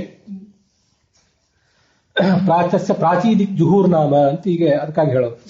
ಹೀಗೆ 4 ಬಾಹುಗಳಿವೆ. ಇವುಗಳಿಗೆ ದಿಕ್ಕಂತ ಯಾಕೆ ಕರೀತಾರೆ ಅಂತಂದ್ರೆ ನಮಗೆ ಈ ದಿಕ್ಕನ್ನು ಶಬ್ದ ಹುಟ್ಟಿರೋದು ಯಾವಾಗ ಹೇಗೆ ಅಂತಂದ್ರೆ ದಿಗ್ದರ್ಶನ ಅಂತ ಕರಿತಿರ್ತಾರೆ. ಗೈಡ್ಲೈನ್ ಕೊಡೋದು ದೃಷ್ಟಿಯಿಂದ ದಿಗ್ದರ್ಶನ ಅಂತ ಕರಿತಿರ್ತಾರೆ. ಎಲ್ಲಿ ಹೋಗ್ಬೇಕು, ಹೇಗೆ, ಇಲ್ಲಿಂದ ಪೂರ್ವಕ್ಕೆ ಹೋಗಿರಿ 1 ಕಿಲೋಮೀಟರ್, ಅಲ್ಲಿಂದ ದಕ್ಷಿಣಕ್ಕೆ ಹೋಗ್ರಿ ಮತ್ತೊಂದು ಅರ್ಧ ಕಿಲೋಮೀಟರ್, ಹೀಗೆಲ್ಲ ದಿಗ್ದರ್ಶನ ಮಾಡ್ತಿರ್ತಾರೆ. ಭಗವಂತನ ತೋಳುಗಳಿಗೆ ದಿಕ್ಕಂತ ಯಾಕೆ ಕರೀತಾರೆ ಅಂತಂದ್ರೆ ಧರ್ಮ ಜ್ಞಾನಾದಿ ದೇಶನಾಥ್. ಧರ್ಮ ಜ್ಞಾನ ಇವುಗಳನ್ನೆಲ್ಲ ಕೊಡುವುದರಿಂದ ಈ ದಿಕ್ಕು ನಮಗೆ ಮಾರ್ಗದರ್ಶನ ಕೊಡ್ತದೆ, ಆದ್ರಿಂದ ಅದು ದಿಕ್ಕು. ಭಗವಂತನ ತೋಳುಗಳು ನಮಗೆ ಧರ್ಮ ಜ್ಞಾನ ಮೊದಲಾದವುಗಳನ್ನು ಕೊಡೋದ್ರಿಂದ ಅದಕ್ಕೆ ದಿಕ್ಕು ಅಂತ ಕರೀತಾರೆ ಭಗವಂತನ ತೋಳುಗಳಿಗೆ. ಇಷ್ಟು ಆ ಶಬ್ದಗಳಿಗೆಲ್ಲ ಅರ್ಥ ಇದೆ. ಅದನ್ನೇ ಈ ವಾದಿರಾಡಿ ಸ್ವಾಮಿಗಳು ರುಕ್ಮಿಣೀಶ್ವರಿಯ ಮೊದಲಾದ ಗ್ರಂಥಗಳಲ್ಲಿ ನೀವು ನನ್ನ ಶಾಸ್ತ್ರವನ್ನು ಓದಿರಿ, ಕೈಯಲ್ಲಿ ಹೈಗ್ರೀವ ರೂಪದಿಂದ ಗ್ರಂಥ ಹಿಡ್ಕೊಂಡಿದ್ದಾನಲ್ಲ, ಮನ್ಮಂತ್ರಂ ಜಪ ಶಾಸ್ತ್ರ ಸಂಪದ ಮಥೋ ದಾಸ್ಯಾಮಿ ಭಾಗ್ಯೈ ಸಹ. ಈ ಶಾಸ್ತ್ರವನ್ನು ಓದಿರಿ, ನಾನು ನಿಮಗೆ ಶಂಖದ ಮೂಲಕ ಏನು ಸೂಚನೆ ಮಾಡ್ತೇನೆ ಅಂದ್ರೆ ಆ ಶಂಖದಿಂದ ಅಭಿಮನ್ಯಮಾನವಾದ ಲಕ್ಷ್ಮೀ ದೇವಿಯಿಂದ ಕೊಡಲ್ಪಡುವ ಸಂಪತ್ತನ್ನ ನಿಮಗೆ ನಾನು ಸುರಿಸ್ತೇನೆ ಅಂತ ಸೂಚನೆ ಮಾಡ್ತಾನೆ. ಹೀಗೆ ಹೌದು, ಅದು ಒಂದು ಜ್ಞಾನ ಮುದ್ರೆ. ಹೈಗ್ರೀವನ ಕೈಯಲ್ಲಿ ಒಂದು ಜ್ಞಾನ ಮುದ್ರ, ಆಮೇಲೆ ಇದು ಕೆಳಗಡೆ ಕೈಗಳಾದವು, ಒಂದು ಜ್ಞಾನ ಮುದ್ರ ಕೆಳಗಿನ ಕೈಗಳಲ್ಲಿ, ಮತ್ತೆ ಎಡಗಿನ ಕೈಯಲ್ಲಿ ಪುಸ್ತಕ, ಮತ್ತೆ ಮೇಲ್ಗಿನ ಕೈಗಳಲ್ಲಿ ಒಂದು ಜಪಮಾಲೆ, ಒಂದು ಶಂಖ. ಇಷ್ಟ ಹೌದು, ಶಂಖ ಮತ್ತು ಅಕ್ಷಮಾಲೆ ಇಷ್ಟನ್ನೆಲ್ಲ ಇಟ್ಕೊಂಡಿರ್ತಾರೆ. ಅದು ವಸ್ತುತಃ ಭಗವಂತನ ರೂಪಗಳೇನಿವೆ ಅಲ್ಲ, ಈ ಹೈಗ್ರೀವ ರೂಪಗಳನ್ನೇ ಒಂದೊಂದು ಕಡೆ ಒಂದೊಂದು ತರ ವರ್ಣನೆ ಮಾಡ್ತಾರೆ. ಹೌದು, ಭಗವಂತಂದು ಹೈಗ್ರೀವ ರೂಪ ಒಂದು ಸ್ತ್ರೀ ರೂಪವೂ ಇದೆ, ಆದ್ರೆ ಆ ಸ್ತ್ರೀ ರೂಪ ಏನನ್ನು ಹಿಡ್ಕೊಂಡಿರ್ತದೆ ಅಂತ ವರ್ಣನೆ ಮಾಡಿಲ್ಲ ಅಷ್ಟೇ. ಅದು ಛಾಂದೋಗ್ಯ ಉಪನಿಷತ್ನಲ್ಲೇ ಬರ್ತದೆ, ಆದ್ರೆ ಅದು ಏನನ್ನು ಧರಿಸಿರ್ತದೆ ಅಂತ ಅಲ್ಲಿ ಬಂದಿಲ್ಲ. ಒಂದು ಕಡೆ ಶಾಂತಿ ಪರ್ವದಲ್ಲಿ ತಮ್ ದೇವೋ ದರ್ಶಯಾಮಾಸ ಕೃತ್ವಾ ಹಯಶಿರಂ ವಪುಹು ಸಾಂಗಾನ್ ಆವರ್ತಯನ್ ವೇದಾನ್ ಕಮಂಡಲು ತ್ರಿದಂಡ ಧೃಕ್ ಅಂತ ಒಂದು ಕಡೆ ಬರ್ತದೆ. ಇದು ಒಂದು ಅಪರೂಪದ ವರ್ಣನೆ, ಸರ್ವಮೂಲದಲ್ಲಿ ಎಲ್ಲೂ ಬಂದದ್ದಲ್ಲ. ಶಾಂತಿ ಪರ್ವದಲ್ಲಿ ಭಗವಂತ ಚತುರ್ಮುಖನಿಗೆ ತೋರಿಸಿದ ಒಂದು ಹೈಗ್ರೀವ ರೂಪ. ಅದು ಹೇಗೆ ಅಂತಂದ್ರೆ ಸಾಂಗಾನ್ ಆವರ್ತಯನ್ ವೇದಾನ್, ಇದೆಲ್ಲ ಸರ್ವಮೂಲದಲ್ಲಿ ಬಂದೇ ಇದೆ. ನಿರಂತರವಾಗಿ ಅನೇಕ ವೇದಗಳನ್ನ ಶಾಸ್ತ್ರಗಳನ್ನ ಹೊರ ಹಾಕ್ತಿರ್ತಾನೆ. ಕಮಂಡಲು ತ್ರಿದಂಡ ಧೃಕ್, ಒಂದು ಕೈಯಲ್ಲಿ ಕಮಂಡಲು ಹಿಡ್ಕೊಂಡಿರ್ತಾನೆ, ಮತ್ತೊಂದು ಕೈಯಲ್ಲಿ ತ್ರಿದಂಡ ಹಿಡ್ಕೊಂಡಿರ್ತಾನೆ. ಅಂದ್ರೆ ಈ ಋಷಿಗಳು ಮೊದಲಾದ ತಪಸ್ ಮಾಡುವಾಗ ಹಿಡ್ಕೊಂಡಿರ್ತಾರಲ್ಲ, ಅದು ತ್ರಿದಂಡ. ಮತ್ತೊಂದು ಕೈಯಲ್ಲಿ ಕಮಂಡಲು ಹಿಡ್ಕೊಂಡಿರ್ತಾನೆ. ಮತ್ತೆ ಮೇಲಿನ 2 ಕೈಗಳಲ್ಲಿ ಈ ಅಕ್ಷಮಾಲೆ ಮತ್ತೆ ಶಂಖ ಹಿಡ್ಕೊಂಡಿರ್ತಾನೆ ಅಂತ ತಿಳ್ಕೊಳ್ಬಹುದು, ಅಥವಾ ಚಕ್ರ ಶಂಖ ಹಿಡ್ಕೊಂಡಿರ್ತಾನೆ ಅಂತ ತಿಳ್ಕೊಂಡ್ರು ಏನು ದೋಷ ಇಲ್ಲ, ಯಾಕಂದ್ರೆ ಅಲ್ಲಿ ಏನು ಹೇಳಲಿಲ್ಲ ಶಾಂತಿ ಪರ್ವದಲ್ಲಿ. ಇದು ಭಗವಂತನ ರೂಪಗಳನ್ನ ಬೇರೆ ಬೇರೆ ಕಡೆ ಈ ತರ ವರ್ಣನೆ ಮಾಡಿರ್ತಾರೆ. ಆದ್ರಿಂದಲೇ ಆಯಾ ಕೈಗಳು ನಮ್ಗೆ ಏನು ಕೊಡ್ತಾವೆ ಅಂತ ಅನ್ನೋದನ್ನ ಉಪಾಸನೆ ಮಾಡಬೇಕು. ಕೇವಲ ಕೈಯ ಉಪಾಸನೆ ಇದೆ, ಇದು ಕೇವಲ ಛಾಂದೋಗ್ಯದಲ್ಲಿ ಮಾತ್ರ ಬರ್ತದೆ ಅಂತಲ್ಲ. ತೋಳಿನ ಉಪಾಸನೆ, ನಮಸ್ತೆ ರುದ್ರ ಮನ್ಯವ ಭೂತೋ ತೈಷವೇ ನಮಃ, ನಮಸ್ತೆ ಅಸ್ತು ಧನ್ವನೆ ಬಾಹುಭ್ಯಾಭುತ ತೇ ನಮಃ. ನಿನ್ ತೋಳಿಗೆ ನಮಸ್ಕಾರ, ಇದು ಬಹಳ ವಿಚಿತ್ರ. ನಿನ್ ಕಾಲಿಗೆ ಬೀಳ್ತೀನಪ್ಪ, ನಿನ್ ಕಾಲಿಗೆ ನಮಸ್ಕಾರ ಮಾಡ್ತೀನಿ, ನನ್ನ ಕೆಲಸ ಮಾಡಿಕೊಡು. ಸ್ವಾಮಿಗಳ ಕಾಲಿಗೆ ಬಿದ್ರು, ಗುರುಗಳ ಕಾಲಿಗೆ ಬಿದ್ರು. ಕಾಲಿಗೆ ಬೀಳೋದು ಯಾಕಂದ್ರೆ ಕೇಳಿದ್ವಿ, ಕೈಗೆ ಬೀಳ್ತೀವಿ ಅಂತ ಯಾರು ಅನ್ನೋದಿಲ್ಲ. ಕೈಗೆ ಬೀಳೋ ಪ್ರಸಂಗರು ಯಾರಿಗೆ ಬರೋದಿಲ್ಲ, ಕೈ ಮುಗಿತೀನಿ ಅಂತ ಅಂತಿರ್ತಾರೆ. ಆದ್ರೆ ಭಗವಂತನಿಗೆ ನಿನ್ ಕೈಗೆ ಬೀಳ್ತೀನಿ ಅಂತಲೂ ಅನ್ಬೇಕು. ಯಾಕೆಂತಂದ್ರೆ ಅವನ ಕೈಗೂ ಅಷ್ಟು ಮಹತ್ವ ಇದೆ. ಆ ಕೈಗಳು ಇಂತಿಂಥದನ್ನೆಲ್ಲ ಧಾರಣೆ ಮಾಡುವುದರ ಮೂಲಕ ಆಯಾ ಸಂಗತಿಗಳನ್ನು ನಮಗೆ ಸೂಚನೆ ಮಾಡ್ತವೆ ಅಂತ ತಿಳ್ಕೋಬೇಕು. ಇದನ್ನು ಅವನು ಸ್ಫುಟೀಕರೋತಿ ಆತ್ಮಕರಾಂಬು ಜಾತೈಹಿ, ತನ್ನ ಕರಕಮಲಗಳ ಮೂಲಕ ಇಷ್ಟನ್ನೆಲ್ಲವನ್ನೂ ಅವನು ಸೂಚನೆ ಮಾಡ್ತಿದ್ದಾನೆ. ಹೀಗೆ ಭಗವಂತನನ್ನು ಧ್ಯಾನ ಮಾಡುವಾಗ ನಾವು ಆ ಕೈಗಳು, ಆ ತೋಳುಗಳು, ಮುಗುಳ್ನಗೆ, ಅಟ್ಟಹಾಸ, ಅದು ನಮಗೆ ಯಾವ ತರ ನಮಗೆ ಅನ್ವಿತ ಅದು, ಮತ್ತೆ ನಮಗದು ಏನನ್ನು ಕೊಡ್ತದೆ ಅಂತ ತಿಳ್ಕೊಳ್ಬೇಕು. ಪ್ರಾಯೋನ್ಯತ್ತ ಗತಾಂ ಶ್ರಿಯಂ ನಿಜವಶಾಂ ಕರ್ತುಂ ಮುಹುಹು ಕಾಂಕ್ಷಿತಂ ಭಕ್ತಾನಾಂ ಪ್ರದಿಶನ್ ಧನಂ ಪ್ರತಿದಿನಂ ಸಂಸಾಧ್ಯ ಸಾಧ್ಯಪ್ರಿಯ ತತ್ ತತ್ರೈವ ಪುನಃ ಸಹಸ್ರಗುಣಿತಂ ಪಶ್ಯನ್ ಘನಶ್ಯಾಮಲಃ ತೇಷಾಂ ವೇಶ್ಮಸು ವಿಸ್ಮಿತೋ ನಿವಸತಿ ಶ್ರೀವೆಂಕಟೇಶ ಅನಿಶಂ. ಈ ವೆಂಕಟೇಶ ಅವನು ದೇವತೆಗಳಿಗೆ ಅತ್ಯಂತ ಪ್ರಿಯ ಇವನು. ಮತ್ತು ಅವನು ಏನ್ ಮಾಡ್ತಾನೆ ಅಂದ್ರೆ ಆ ಭಕ್ತರ ಮನೆಗಳಲ್ಲಿ ಬಂದು ವಾಸ ಮಾಡ್ತಾನೆ. ಅದಕ್ಕೇನು ಕಾರಣ ಅಂತಂದ್ರೆ ಭಗವಂತನ ಭಕ್ತರ ಮನೆಯಲ್ಲಿ ಸಂಪತ್ತು ಇರ್ತದಲ್ಲ, ಸಂಪತ್ತು ಅಂದ್ರೆ ಲಕ್ಷ್ಮೀದೇವಿ. ತನ್ನ ಹೆಂಡತಿಯನ್ನು ತನ್ನ ಜೊತೆ ಕರ್ಕೊಂಡು ಹೋಗ್ಬೇಕು, ಹೆಂಡತಿಯನ್ನು ತನ್ನ ವಶ ಮಾಡ್ಕೋಬೇಕು, ತನ್ನ ಲೋಕಕ್ಕೆ ಕರ್ಕೊಂಡು ಹೋಗ್ಬೇಕು ಅಂತ ಅಲ್ಲಿ ಬರ್ತಾನೆ. ಯಾಕಂದ್ರೆ ಭಗವಂತನ ಹೆಂಡತಿ ಇರೋದು ಭಗವಂತನ ಭಕ್ತರ ಮನೆಗಳಲ್ಲಿ. ಮತ್ತು ಆ ಭಕ್ತರಿಗೆ ಏನಾದ್ರೂ ಕೊಟ್ರೆ ಆ ಹೆಂಡತಿಯನ್ನು ವಾಪಸ್ ಕಳಿಸ್ತಾರೆ. ನಮಗೇನಾದ್ರೂ ಕೊಡು ಅಂದ್ರೆ ನಿನ್ನ ಹೆಂಡತಿಯನ್ನು ನಿನಗೆ ವಾಪಸ್ ಕಳಿಸ್ತೇವೆ, ಇಲ್ಲದೇ ಇದ್ರೆ ಅವಳನ್ನು ಇಲ್ಲೇ ಪೂಜೆ ಮಾಡ್ತಾ ಇಟ್ಕೊಂಡಿರ್ತೀವಿ ಅಂತ ಅವ್ರು ಅಂತಾರೆ. ಹಾಗಾದ್ರೆ ಅವ್ರಿಗೆ ಏನಾದ್ರು ಇವನು ಕೊಡ್ಬೇಕಲ್ಲ, ಸಂಪತ್ತು ಕೊಡಬೇಕು. ಒಂದಿಷ್ಟು ಏನಾದ್ರು ದುಡ್ಡು ಕೊಟ್ರೆ ಆ ದುಡ್ಡಿನ ಆಸೆಗಾಗಿ ಅವರು ಲಕ್ಷ್ಮೀ ದೇವಿಯನ್ನು ಬಿಟ್ಟು ಕೊಡ್ತಾರೆ ಅಂತ ಅದೊಂದು ವ್ಯವಹಾರದ ವರ್ಣನೆ. ಇಷ್ಟು ದುಡ್ಡು ಕೊಟ್ಟಾಗ, ಭಗವಂತ ದುಡ್ಡು ಕೊಟ್ಟಾಗ, ಆಗ ಅವರು ಮತ್ತು ಧನ ಧರ್ಮಂ ತತಃಸುಖಂ ಅಂತ ಹೇಳಿ ಮತ್ತಷ್ಟು ಧರ್ಮಾಚರಣೆ ಮಾಡ್ತಾರೆ. ಮತ್ತವರಿಗೆ ಭಗವಂತ ಅವ್ರು ಮಾಡಿದ ಧರ್ಮಾಚರಣೆಯಿಂದ ತೃಪ್ತನಾಗಿ ಮತ್ತಷ್ಟು ಸಂಪತ್ತು ಕೊಡಬೇಕು. ನಾನು ನನ್ನ ಹೆಂಡತಿಯನ್ನು ಕರ್ಕೊಂಡು ಹೋಗ್ಬೇಕು ಅಂತ ಅಪೇಕ್ಷೆ ಪಟ್ಟು ಇವರಿಗೆ ಸಂಪತ್ತನ್ನು ಕೊಟ್ಟೆ, ಆ ಸಂಪತ್ತು ಮತ್ತೆ ಹೆಚ್ಚಾಗ್ತಾ ಇದೆ ಅಂತ ಅವನಿಗೊಂದು ದೊಡ್ಡ ಆಶ್ಚರ್ಯ. ಸಹಸ್ರ ಪಟ್ಟು ಆಗ್ತಾ ಇದೆಯಲ್ಲ, ಇನ್ನೇನ್ ಮಾಡೋದು, ನಾನು ನನ್ನ ಹೆಂಡತಿನ ಯಾಕೆ ಕರ್ಕೊಂಡು ಹೋಗ್ಬೇಕು, ಹೆಂಡತಿ ಜೊತೆ ಇಲ್ಲೇ ಇದ್ದು ಬಿಟ್ರೆ ಆಯ್ತು ಭಕ್ತರ ಮನೆಗಳಲ್ಲಿ, ಭಕ್ತರ ಕಾರ್ಯವೂ ಆಯ್ತು ನನ್ನ ಕಾರ್ಯವೂ ಆಯ್ತು ಅಂತ ಅವ್ನು ತಿಳ್ಕೊಂಡ್ ಬಿಡ್ತಾನಂತೆ. ಅಪ್ರಕ್ಷಿತಂ ವಸು ಬಿಭರ್ತಿ ಹಸ್ತಯೋಹ ಅಂತ ವೇದವಾಕ್ಯ ಈ ಐತರೇಯ ಉಪನಿಷತ್ ಭಾಷ್ಯದಲ್ಲಿ ವರ್ಣಿತ ಆಗಿರೋದು. ಹಸ್ತಯೋಹ, ನಿನ್ನ ಎರಡೂ ಕೈಗಳಲ್ಲಿ ಅಪ್ರಕ್ಷಿತಂ ವಸ್ತು ಬಿಭರ್ಷಿ, ಒಂದು ಅಪರಿಮಿತವಾದ ವಸ್ತುವನ್ನು ಸಂಪತ್ತನ್ನು ನೀನು ಧಾರಣೆ ಮಾಡಿದ್ದಿ, ಅದನ್ನು ಕೊಡ್ತೀವಿ.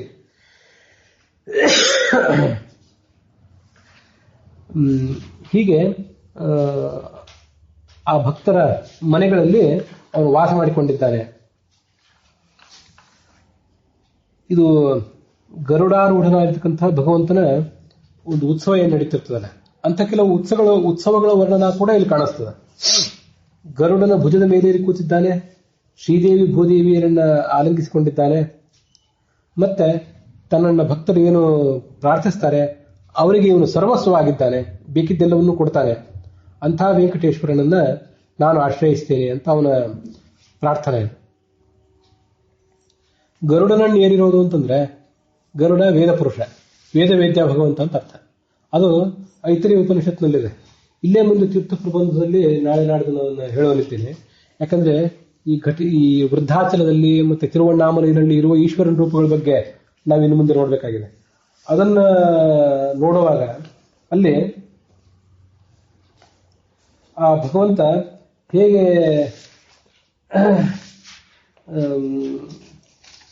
ಈ ಅನೇಕ ಜನ ಭಗವಂತನಿಗೆ ಭಕ್ತರಾದಂತಹ ಪುರುಷರಿದ್ದಾರೆ ಅಂತ ವರ್ಣನೆ ಮಾಡ್ತಾರೆ. ಚತ್ವಾರ ಪುರುಷ ಇತಿ ಬಾಧ್ವ, ಬಾಧ್ವ ಅಂದ್ರೆ ಮುಖ್ಯ ಪ್ರಾಣ.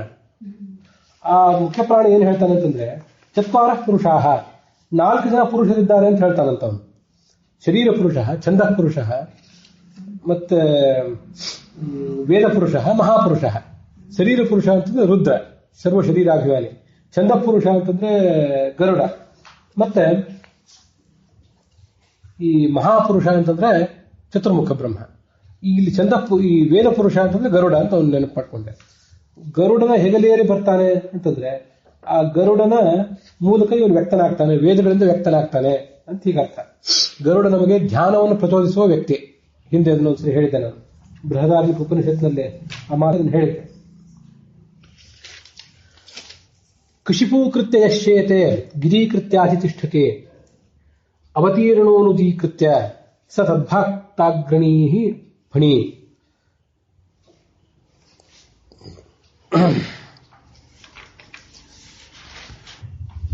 ಈ ಗರುಡನ ಮಹತ್ವದ ವರ್ಣನೆ ಆಯಿತು ಹಿಂದಿನ ಶ್ಲೋಕದಲ್ಲಿ. ಮುಂದಿನ ಶ್ಲೋಕದಲ್ಲಿ ಆ ಶೇಷನ ವರ್ಣನ ಇದೆ. ಆ ಶೇಷನ ಭಾಗ್ಯ ಎಂಥದ್ದು, ಅವನು ಭಕ್ತರಲ್ಲಿ ಎಷ್ಟು ಶ್ರೇಷ್ಠ ಅಂತಂದ್ರೆ ಈ ಶೇಷನನ್ನ ಇವನು ಅತ್ಯಂತ ಪ್ರೀತಿಯಿಂದ ತನ್ನ ಕಶಿಪುವನ್ನಾಗಿ ಮಾಡಿಕೊಂಡು, ಹಿರಣ್ಯ ಕಶಿಪು ಅಂದ್ರೆ ಬಂಗಾರದ ಹಾಸಿಗೆ ಮೇಲೆ ಮಲಗ್ತಿದ್ದವನು, ಅಂತ ದೊಡ್ಡ ಶ್ರೀಮಂತರಾದ ದೈತ್ಯ ಅಂತ ಅವನ ಹೆಸರು. ವಸ್ತುತಃ ಕಶಿಪು ಅಂದ್ರೆ ಹಾಸಿಗೆ, ತಲೆದಿಂಬು, ಸಿಂಹಾಸನ ಅಂತ ಹೀಗರ್ಥ. ಪಲ್ಲಂಗ ಅಂತೆಲ್ಲ ಅಂತೀವಲ್ಲ ಅದು. ಈ ಶೇಷನನ್ನ ತನ್ನ ಕಶಿಪುವನ್ನಾಗಿ ಮಾಡ್ಕೊಂಡು ಇವನು ಮಲಗಿದ್ದಾನೆ. ಗಿರೀಕೃತ್ಯ ಅಧಿತಿಷ್ಠತೆ. ಇನ್ನು ಅವನು ವೆಂಕಟ ಪರ್ವತದಲ್ಲಿ ನಿಲ್ಲಕ್ಕೂ ಇವನೇ ಬೇಕು. ಆ ಶೇಷನೇ ಅಲ್ಲಿ ವೆಂಕಟ ಪರ್ವತದ ರೂಪದಿಂದ ಇದ್ದಾನೆ. ಆಮೇಲೆ ಅವನು ಅವತಾರ ಮಾಡಿ ಬಂದಾಗಲೂ ಕೂಡ ಕೃಷ್ಣನಾಗಿ ಬಂದಾಗ ಅಣ್ಣ ಆಗಬೇಕು, ರಾಮನಾಗಿ ಬಂದಾಗ ತಮ್ಮ ಆಗಲಿಕ್ಕೂ ಅವನೇ ಬೇಕು. ಹೀಗೆ ಅವನ ಒಂದು ವರ್ಣನ ಇದೆ. ಅವತೀರ್ಣೋ ನಿರ್ಜೀಕೃತ್ಯ ಸ ತದ್ಭಕ್ತ ಅಗ್ರಣೀಹಿ ಫಣಿ. ಫಣಿ ಅಂತ ಆ ಶೇಷನ ವರ್ಣನ. ಅದೇನು ಐತರೇಯ ಉಪನಿಷತ್ತು. ಸಂಸಾರ ಬಾಧಿತೈ ಪ್ರಾಪ್ಯೋ ಬಾಧೋ ವಾಯುರೋಧ ಉದಾಹೃತಃ ಸಹಿ ಮೋಕ್ಷಪ್ರದೋ ವಿಷ್ಣು ರಾಜ್ಞಯ ಸ ಉವಾಚ. ಇದೆಲ್ಲ ಐತರೇಯ ಭಾಷ್ಯ. ಐತರೇಯ ಉಪನಿಷತ್ತು ಏನು ಹೇಳ್ತದಂದ್ರೆ, ಚತ್ವಾರ ಪುರುಷ ಆಗಿ ಬಾಧ್ವ. ಬಾಧ್ವ ಅಂದ್ರೆ ಮುಖ್ಯ ಪ್ರಾಣ. ಅವನು ಹೇಳ್ತಾನಂತೆ, ಬಾಧ್ವ ಅಂದ್ರೆ ಮುಖ್ಯ ಪ್ರಾಣ ಯಾಕೆಂತ ಆಮೇಲೆ ನೋಡೋಣ. ಅವನು ಏನ್ ಹೇಳ್ತಾನೆ, 4 ಜನ ಪುರುಷರಿದ್ದಾರೆ, ಅವರಲ್ಲಿ ಅಂತರ್ಯಾಮಿಯಾಗಿ ಭಗವಂತ ಇದ್ದಾನೆ, ನೀವು ಅದನ್ನು ಉಪಾಸನೆ ಮಾಡ್ರಿ. ಪುರುಷರು ಮಾತ್ರ ಹೇಳೋದು ಕಾರಣ ಅಲ್ಲ, ಇಂತಿಂಥ ಪುರುಷರಲ್ಲಿ ಭಗವಂತ ಇದ್ದಾನೆ ಅಂತ ಹೇಳೋದು ಉದ್ದೇಶ. ಶರೀರ ಪುರುಷ ಛಂದಃ ಪುರುಷೋ ವೇದ ಪುರುಷೋ ಮಹಾಪುರುಷ ಇತಿ. ಶರೀರ ಪುರುಷ ಇತಿ ಯಮವೋಚಾಮ ಸ ಯ ಏವಾಯಂ ದೈಹಿಕ ಆತ್ಮ. ಇವನು ಶರೀರ ಪುರುಷ. ತಸ್ಯ ಯೋಯಂ ಅಶರೀರ ಪ್ರಜ್ಞಾತ್ಮ ಸಹ ರಸಃ. ಛಂದಃ ಪುರುಷ ಇತಿ ಯಮವೋಚಾಮ ಅಕ್ಷರ ಸಮಾಮ್ನಾಯ ಏವ ತಸ್ಯ ಏತಸ್ಯ ಅಕಾರೋ ರಸಃ. ವೇದ ಪುರುಷ ಇತಿ ಯಮವೋಚಾಮ ಏನ ವೇದಾನ್ ವೇದ. ಗರುಡ. ಋಗ್ವೇದಂ ಯಜುರ್ವೇದಂ ಸಾಮವೇದಂ ತಸ್ಯೈತಸ್ಯ ಬ್ರಹ್ಮ ರಸಃ ತಸ್ಮಾತ್ ಬ್ರಹ್ಮಾಣಂ ಬ್ರಹ್ಮಿಷ್ಠಂ ಕುರ್ವೀತ. ಮಹಾಪುರುಷ ಇತಿ ಜ್ಞಾನ ಬ್ರಹ್ಮಣಾತ್. ಈಗ ನೋಡಿ, ನಾವು ನನಗೆ ಅನೇಕ ಸರಿ ಸುಮ್ಮನೆ ಹಾಸ್ಯಕ್ಕಾಗಿ ಹೇಳೋದು, ನಾವು ಮಧ್ವರ ಅನುಯಾಯಿಗಳಾದ್ರಿಂದ ಮಾಧ್ವರ ಅಷ್ಟೇ ಅಲ್ಲ, ಈ ಮುಖ್ಯ ಪ್ರಾಣನಿಗೆ ಬಾಧ್ವ ಅಂತ ಕೂಡ ಹೆಸರಿದೆ. ಆದ್ರಿಂದ ಬಾಧ್ವನ ಅನುಯಾಯಿಗಳಾದ್ರಿಂದ ನಾವು ಬಾಧ್ವರೇ. ಬರೇ ಮಾಧ್ವರಲ್ಲ, ಬಾಧ್ವರು ಕೂಡ. ಯಾಕೆಂತಂದ್ರೆ ಯಾರು ಸಂಸಾರದಲ್ಲಿ ಬಿದ್ದು ಒದ್ದಾಡ್ತಿದ್ದಾರೆ, ಇವರು ಆ ಮುಖ್ಯ ಪ್ರಾಣನನ್ನು ಆಶ್ರಯಿಸಿ ಮೇಲೆ ಹೋಗ್ಬೇಕು. ಅದಕ್ಕಾಗಿ ಅವನಿಗೆ ಬಾಧ್ವ ಅಂತ ಕರೀತಾರೆ. ಸಂಸಾರ ಬಾಧಿತರಿಂದ ಪ್ರಾಪ್ತನಾದವನು, ಅದಕ್ಕೆ ಅವನು ಬಾಧ್ವ. ಬಾಧ ಅಂದ್ರೆ ತೊಂದರೆಗೊಳಗಾದವರು, ಅಂದ್ರೆ ಅವರಿಂದ ಗಮ್ಯನಾದವನು, ಇದಕ್ಕಾಗಿ ಅವನು ಬಾಧ್ವ. ಅವನ ಅನುಯಾಯಿಗಳಾದ್ರಿಂದ ನಾವು ಬಾಧ್ವರೂ ಹೌದು. ಅವನನ್ನು ಹೋಗಿ ತಲುಪಿ ಅವನ ಅನುಯಾಯಿಗಳಾಗಿ ಅವನು ಹೇಳಿದ್ದನ್ನು ಉಪದೇಶವನ್ನು ಕೇಳ್ಕೊಂಡು ಮುಂದೆ ಹೋಗ್ಬೇಕು. ಯಾಕೆಂದ್ರೆ ಛಾಂದೋಗ್ಯ ಉಪನಿಷತ್ತು ಹೇಳ್ತದೆ, ಸ ಏನಾನ್ ಬ್ರಹ್ಮಗಮಯತಿ ತತ್ಪುರುಷೋ ಮಾನವ ಸ ಏನಾನ್ ಬ್ರಹ್ಮಗಮಯತಿ. ಆ ತತ್ಪುರುಷ ಅಂತಂದ್ರೆ ವಿದ್ಯುತ್ ಅಂತ ಭಾರತೀ ದೇವಿ, ಅವಳ ಗಂಡನೇ ಪುರುಷ ಅಂದ್ರೆ ಗಂಡ. ಅವನು ಯಾರು ಅಂದ್ರೆ ತತ್ಪುರುಷ ಮಾನವ. ಇವನಿಗೆ ಮಾನವ ಅಂತ ಹೆಸರಿದೆ. ನಾವೆಲ್ಲ ಸುಮ್ಮನೆ ಮಾನವರು, ಅವನೇ ನಿಜವಾದ ಮಾನವ. ಅವನೇನ್ ಮಾಡ್ತಾನೆ ಅಂತಂದ್ರೆ ಸ ಏನಾನ್ ಬ್ರಹ್ಮಗಮಯತಿ, ನಮ್ಮನ್ನೆಲ್ಲ ಪರಮಾತ್ಮನ ಬಳಿಗೆ ತಲುಪಿಸುವವನು. ಯಾಕೆಂದ್ರೆ ವಿಷ್ಣುರಿಹಿ ದಾತ ಮೋಕ್ಷಸ್ಯ ವಾಯುಸ್ತು ತದನುಜ್ಞಯ. ಭಗವಂತನೇ ಮೋಕ್ಷ ಕೊಡುವವನು. ವಾಯು ಆ ಭಗವಂತನ ಅನುಜ್ಞೆಗೆ ಅನುಸಾರವಾಗಿ ಮೊದಲು ಭಕ್ತರನ್ನ ತನ್ನ ಕಡೆ ಸ್ವೀಕರಿಸಿ ಅವರಿಗೆ ಉಪದೇಶಿಸಿ ಕಳಿಸ್ತಾನೆ. ಸಹಿ ಮೋಕ್ಷಪ್ರದೋ ವಿಷ್ಣು ಆಜ್ಞೆಯ ಸ ಉವಾಚ. ಆ ವಾಯು, ಅಂಥ ವಾಯು ಹೇಳುವ ಮಾತಿದು. ಯಾಕೆಂದ್ರೆ ಸರ್ವ ದೇಹಾಭಿಮಾನೀತು ಶರೀರ ಪುರುಷ ಶಿವ. ಇದು ನಮಗೆ ಅನೇಕ ದೇವತೆಗಳಿಗೆ, ಶೇಷ ಗರುಡ ಮೊದಲಾದ ದೇವತೆಗಳಿಗೆ ಹಾಲೆರೆಯುವಾಗ ಯಾವ್ಯಾವುದೋ ಸಂದರ್ಭದಲ್ಲಿ ಆಯಾ ದೇವತೆಗಳ ಕುರಿತಾದ ಉತ್ಸವಗಳು ಹಬ್ಬಗಳನ್ನೆಲ್ಲ ಮಾಡ್ತಿರ್ತೇವೆ. ಅವರು ನಮ್ಮ ಜೀವಮಾನದಲ್ಲಿ ಯಾವ ಪಾತ್ರ ವಹಿಸ್ತಾರೆ ಸಾಧನೆಯ ಜೀವನದಲ್ಲಿ ಅಂತ ಅನ್ನೋದನ್ನ ನಾವು ಅನೇಕ ಕಡೆ ಅನುಸಂಧಾನ ತಂದುಕೊಳ್ಳೋದನ್ನು ತಪ್ಪುತ್ತೇವೆ. ಅದು ಇಲ್ಲಿ ಹೇಳ್ತಾರೆ. ಅದನ್ನ ಸರ್ವಮೂಲದಲ್ಲಿ ಅನೇಕ ಕಡೆ ಹೇಳಿದ್ದಾರೆ. ಇದೊಂದು ಭಾಗ. ಎಲ್ಲಾ ಶರೀರಗಳಿಗೆ ಅಭಿಮಾನಿ ಶಿವ. ಶಿವನ ಶಕ್ತಿ ಅಂತದ್ದು. ಆದ್ರಿಂದಲೇ ಅವನಿಗೆ ರುಜಂ ದ್ರಾವಯತೆ ಯಸ್ಮಾತ್ ರುದ್ರಸ್ತಸ್ಮಾತ್ ಜನಾರ್ದನ. ರುದ್ರನಿಗೆ ರುದ್ರ ಅಂತ ಕರೀತಾರೆ. ಭಗವಂತನು ರುದ್ರನೇ, ಅದು ವಿಷಯ ಬೇರೆ. ಶರೀರಾಭಿಮಾನಿ ಇವನಾದ್ರಿಂದ ಇವನನ್ನು ಧ್ಯಾನ ಮಾಡಿದ್ರಿಂದ ರುಕ್ ಅಂದ್ರೆ ರೋಗ ಪರಿಹಾರ ಕಾಣ್ತದೆ. ಅದರಿಂದ ಇವನು ರುದ್ರ, ಈ ಶಿವ. ಮುಂದೆ ಇದು ರುದ್ರಂದಾಯ್ತು. ರುದ್ರಂದ ಇನ್ನು ಮುಂದೆ ಬರೋದಿದೆ ಸ್ತೋತ್ರ. ಈ ತಿರುವಣ್ಣಾಮಲೈ ಮತ್ತೆ ವೃದ್ಧಾಚಲ ಆ ಕ್ಷೇತ್ರದಲ್ಲಿ ನಿವಾಸಿಯಾದ ರುದ್ರನ ಬಗ್ಗೆ. ಇಲ್ಲಿ ನಾವು ನೋಡೋದೇನಿದೆ, ಶೇಷ ಗರುಡರ ಬಗ್ಗೆ ಬಂತು. ಈಗ ನೋಡಿ ಶೇಷರ ಬಗ್ಗೆ. ಸರ್ವ ವರ್ಣಾಭಿಮಾನೀಚ ಶೇಷೋಸೌ ಛಾಂದಸಃ ಪುಮಾನ್. ಎಲ್ಲಾ ವರ್ಣಗಳಿಗೆ ಅಭಿಮಾನಿಯಾದವನು ಈ ಶೇಷ. ಅವನು ನಮಗೆ ಈ ಎಲ್ಲ ಶಾಸ್ತ್ರಗಳನ್ನು ಅಧ್ಯಯನ ಮಾಡಿಸುವನು. ತಾಂತ್ರಿಕೆ ಶೇಷ ರುದ್ರೌಚ ಅಂತ ಬೃಹದಾರಣ್ಯಕ ಭಾಷ್ಯ. ಅಪೌರುಷೀಯವಾದ ಗ್ರಂಥಗಳನ್ನು ಅಧ್ಯಯನ ಮಾಡಿಸುವವನು ಗರುಡ, ಯಾಕೆಂದ್ರೆ ಅವನು ವೇದಾಭಿಮಾನಿ. ಈ ಮಹಾಭಾರತ ಭಾಗವತ ಮೊದಲಾದ ಗ್ರಂಥಗಳನ್ನು ಅಧ್ಯಯನ ಮಾಡಿಸುವವನು ಶೇಷ ಮತ್ತೆ ರುದ್ರ ಶುಕ. ರುದ್ರನೇ ಶುಕ. ಸರ್ವ ವೇದಾಭಿಮಾನಿಯವ ಗರುಡೋ ವೇದ ಪುರುಷ. ಎಲ್ಲಾ ವೇದಗಳಿಗೂ ಅಭಿಮಾನಿಯಾದವನು ಯಾರು ಅಂತಂದ್ರೆ ಗರುಡ. ಮತ್ತು ಇವರು ಅದಕ್ಕೆಲ್ಲ ಋಷಿಗಳು ಕೂಡ ಋಗ್ಭಾಷೆ ವರ್ಣನೆ ಮಾಡುವಂತೆ ಪ್ರಥಮ ಪ್ರತಿಪತ್ತತ್ವಾದ ಮುನಿರ್ ಬ್ರಹ್ಮ ಅಖಿಲಸ್ಯ ಚ. ಸಕಲ ಶಾಸ್ತ್ರಗಳಿಗೂ ಮೊದಲನೇ ಋಷಿ ಅಂದ್ರೆ ಹಯಗ್ರೀವ. ಮಂತ್ರಾಣ ಪ್ರಥಮೋ ದೃಷ್ಟ ವೇದದೃಷ್ಟ ಪರಮರ್ಷಿ ಹಯಾಸ್ಯ ಪುರುಷೋತ್ತಮ. ಮಂತ್ರಾಣ ಪ್ರಥಮೋ ದೃಷ್ಟ ಸರ್ವೇಷಾಂ ಯತೇವತ್ತು. ಹಯಗ್ರೀವನೇ ಮೊದಲ ಋಷಿ, ಅವನ ಬಳಿಕ ಲಕ್ಷ್ಮೀದೇವಿ ಋಷಿ. ಅವರಿಬ್ಬರು ಸಂಸಾರದಲ್ಲಿಂದು ಬಂದವರಲ್ಲ. ಅವರಿಬ್ಬರನ್ನು ಹೊರತುಪಡಿಸಿದ್ರೆ ಸಂಸಾರದಲ್ಲಿ ಬಿದ್ದು ಒದ್ದಾಡಿ ಮತ್ತೆ ಮೇಲೆ ಹೋಗೋರಿದ್ದಾರಲ್ಲ, ಅವರಲ್ಲಿ ಮೊದಲು ಸರ್ವ ಪ್ರಥಮ ಪ್ರತಿಪತ್ರತ್ವಾತ್ ಮುನಿರ್ ಬ್ರಹ್ಮ ಅಖಿಲಸ್ಯ ಚ. ಅವರು ಎಲ್ಲಾ ಶಾಸ್ತ್ರಗಳಿಗೂ ಚತುರ್ಮುಖ ಬ್ರಹ್ಮ ಮೊದಲನೇ ಋಷಿ. ಅದು ವೇದವೇ ಇರಲಿ, ಪುರಾಣವೇ ಇರಲಿ ಅಂತ ಎಲ್ಲದ ಏನೇ ಇರಲಿ ಅದೆಲ್ಲದಕ್ಕೂ ಕೂಡ ಅವನು ಋಷಿ. ಸುಪರ್ಣ ಅಖಿಲ ವೇದಾನ, ಇದೆಲ್ಲ ಋಗ್ಭಾಷ್ಯದ ಮಾತು. ಎಲ್ಲಾ ವೇದಗಳಿಗೂ ಕೂಡ ಮುಖ್ಯ ಋಷಿ ಗರುಡ. ಮತ್ತು ವೇದಾಧ್ಯಯನ ಮಾಡಿಸುವವನು ಕೂಡ ಅವನು. ಮತ್ತೆ ಪಂಚರಾತ್ರಸ್ಯ ನಾಗರಾಟ್, ಪಂಚರಾತ್ರ ಶಾಸ್ತ್ರ, ಪಂಚರಾತ್ರದ ಒಂದು ಸಾರರೂಪವೇ ಭಗವದ್ಗೀತಾ. ಇದನ್ನೆಲ್ಲ ಇದಕ್ಕೆ ಋಷಿ ನಾಗರಾಟ್, ಈ ಶೇಷ. ಇದು ನಮಗೆ ಗಮನದಲ್ಲಿರಬೇಕು. ಅವನು ಸರ್ವ ವರ್ಣಾಭಿಮಾನಿ ಕೂಡ. ಇದೆಲ್ಲ ನಮಗೆ ನೆನಪಿರ್ಬೇಕು. ಅವನಿಗೆ ನಮಸ್ಕಾರ ಮಾಡುವಾಗ, ನಮಗೆ ಪ್ರತಿನಿತ್ಯ ಶಿವ ಮತ್ತು ಪಾರ್ವತಿಯರು ಧ್ಯಾನ ಮಾಡುವಾಗ, ಆ ಎಲ್ಲಾ ಸಂದರ್ಭದಲ್ಲೂ ಕೂಡ ಇವರು ಈ ಸಾಮಾನ್ಯವಾಗಿ ಈ ಶಿವ ಅಂದ್ರೆ ಏನೋ ಅದನ್ನು ಅನೇಕ ಕಡೆ ಹೇಳ್ತೇನೆ. ಶಿವ ಮತ್ತು ಪಾರ್ವತಿಯರು ದಾಂಪತ್ಯದ ದೇವತೆಗಳು. ಅವನು ಮನಸ್ಸಿನ ದೇವತೆ, ಇವಳು ವಾಕಿನ ದೇವತೆ. ಮತ್ತೆ ಈ ಅವಳು ದಾಂಪತ್ಯದ ಸುಖದ ಅಭಿಮಾನಿ ದೇವತೆ. ಕಾಠಕೋಪನಿಷತ್ತಿನ ಟಿಪ್ಪಣಿಗಳು ವರ್ಣನೆ ಮಾಡುವಂತೆ ದಾಂಪತ್ಯ ಸುಖದ ಅಭಿಮಾನಿ ದೇವತೆ. ರುದ್ರ ಉಪಸ್ಥಃ ಸಶಿವೋ ಮನುಹು, ಅವನು ಉಪಸ್ಥೇಂದ್ರಿಯದ ಅಭಿಮಾನಿ ದೇವತೆ. ಈ ಸ್ವಯಂಭುವ ಮನುವೋ ಅಥವಾ ವಯೋಸುತ ಮನುವೋ ನನಗೆ ನೆನಪಿಲ್ಲ. ಅವನದು ಎರಡನೇ ಸ್ಥಾನ, ಮೊದಲನೇ ಸ್ಥಾನ ಶಿವನಿಗೆ. ಪ್ರಜಾಪತಿ ಶಿವಶೇಪೆ ಲಿಂಗಮಿತ್ಯ ವಿಧೀಯತೆ ಅಂತ ಐತರೇಯ ಉಪನಿಷತ್ತಿನ ಭಾಷ್ಯ. ಆದ್ರಿಂದಲೇ ಅವರಿಗೆ ಮೊದಲನೇ ಸ್ಥಾನ, ಶಿವನಿಗೆ ಮೊದಲನೇ ಸ್ಥಾನ. ಅವನು ಉಪಸ್ಥೇಂದ್ರಿಯದ ಅಭಿಮಾನಿ ದೇವತೆ. ಉಪಸ್ಥದಿಂದ ಮನುಷ್ಯನಿಗೆ ಸಿಗಬೇಕಾದ ದಾಂಪತ್ಯ, ಸ್ತ್ರೀಗಾಗಲಿ ಪುರುಷನಿಗಾಗಲಿ ಸಿಗಬೇಕಾದ ಸುಖ ಏನಿದೆ, ಆ ಸುಖಕ್ಕೆ ಅಭಿಮಾನಿ ದೇವತೆ ಅವಳು ಪಾರ್ವತಿ ದೇವಿ. ಮತ್ತೆ ಇದೆಲ್ಲ ಶರೀರದಿಂದಲೇ ನಡಿಬೇಕಲ್ಲ, ಅದಕ್ಕೆ ಅವನು ಶರೀರಾಭಿಮಾನಿ. ಅದಕ್ಕೆಲ್ಲ ಒಂದಕ್ಕೊಂದಕ್ಕೆ ಸಂಬಂಧ ಇದೆ. ಇದ್ರ ಬಗ್ಗೆ ಆ ಸಂದರ್ಭದೊಳಗೆ ನೆನಪಿರಬೇಕು. ಶಿವ ಪಾರ್ವತಿಯರ ಉಪಾಸನೆ ಮಾಡುವಾಗಲಿ, ಮತ್ತೆ ಶೇಷನ ಉಪಾಸನೆ ಮಾಡುವಾಗಲಿ, ಅಥವಾ ಗರುಡನ ಹೆಗಲೇರಿ ಬಂದ ಭಗವಂತ ಅಂತ ಹೇಳುವಾಗಲಿ, ಅದೆಲ್ಲ ನಮ್ಗೆ ಗೊತ್ತಿರಬೇಕು. ಸಂವತ್ಸರಾಭಿಮಾನಿ ಇತ್ತು ಬ್ರಹ್ಮೈವ ಹಿ ಮಹಾಪಮಾನ್. ಮುಂದೆ ಅಲ್ಲಿ ಮಹಾಪುರುಷ ಅಂತ ಬಂತಲ್ಲ, ಮಹಾಪುರುಷ ಅಂತಂದ್ರೆ ಅವನು ಈ ಸಂವತ್ಸರಕ್ಕೆ ಅಭಿಮಾನಿ ಅಂತ ಹೇಳ್ತಾರೆ. ನಮ್ಗೆ ಎಲ್ಲಾ ಅರ್ಥಗಳೀಗ ಸ್ಮರಣೆಯಲ್ಲಿಲ್ಲ, ಇರ್ಲಿ ಎಷ್ಟಿದೆ ಅಷ್ಟು ಹೇಳ್ತೇನೆ. ಈಗ ನೋಡಿ, ಈ ಗರುಡನಲ್ಲಿ ಒಂದು ರೂಪ, ಭಗವಂತ ಒಂದು ರೂಪ, ಶೇಷನಲ್ಲಿ ಮತ್ತೊಂದು ರೂಪ, ರುದ್ರನಲ್ಲಿ ಮತ್ತೊಂದು ರೂಪ, ಹೀಗೆ ಅನೇಕ ರೂಪಗಳಿವೆ ಅಂತ ಅದನ್ನೆಲ್ಲ ವರ್ಣಿಸ್ತಾರೆ.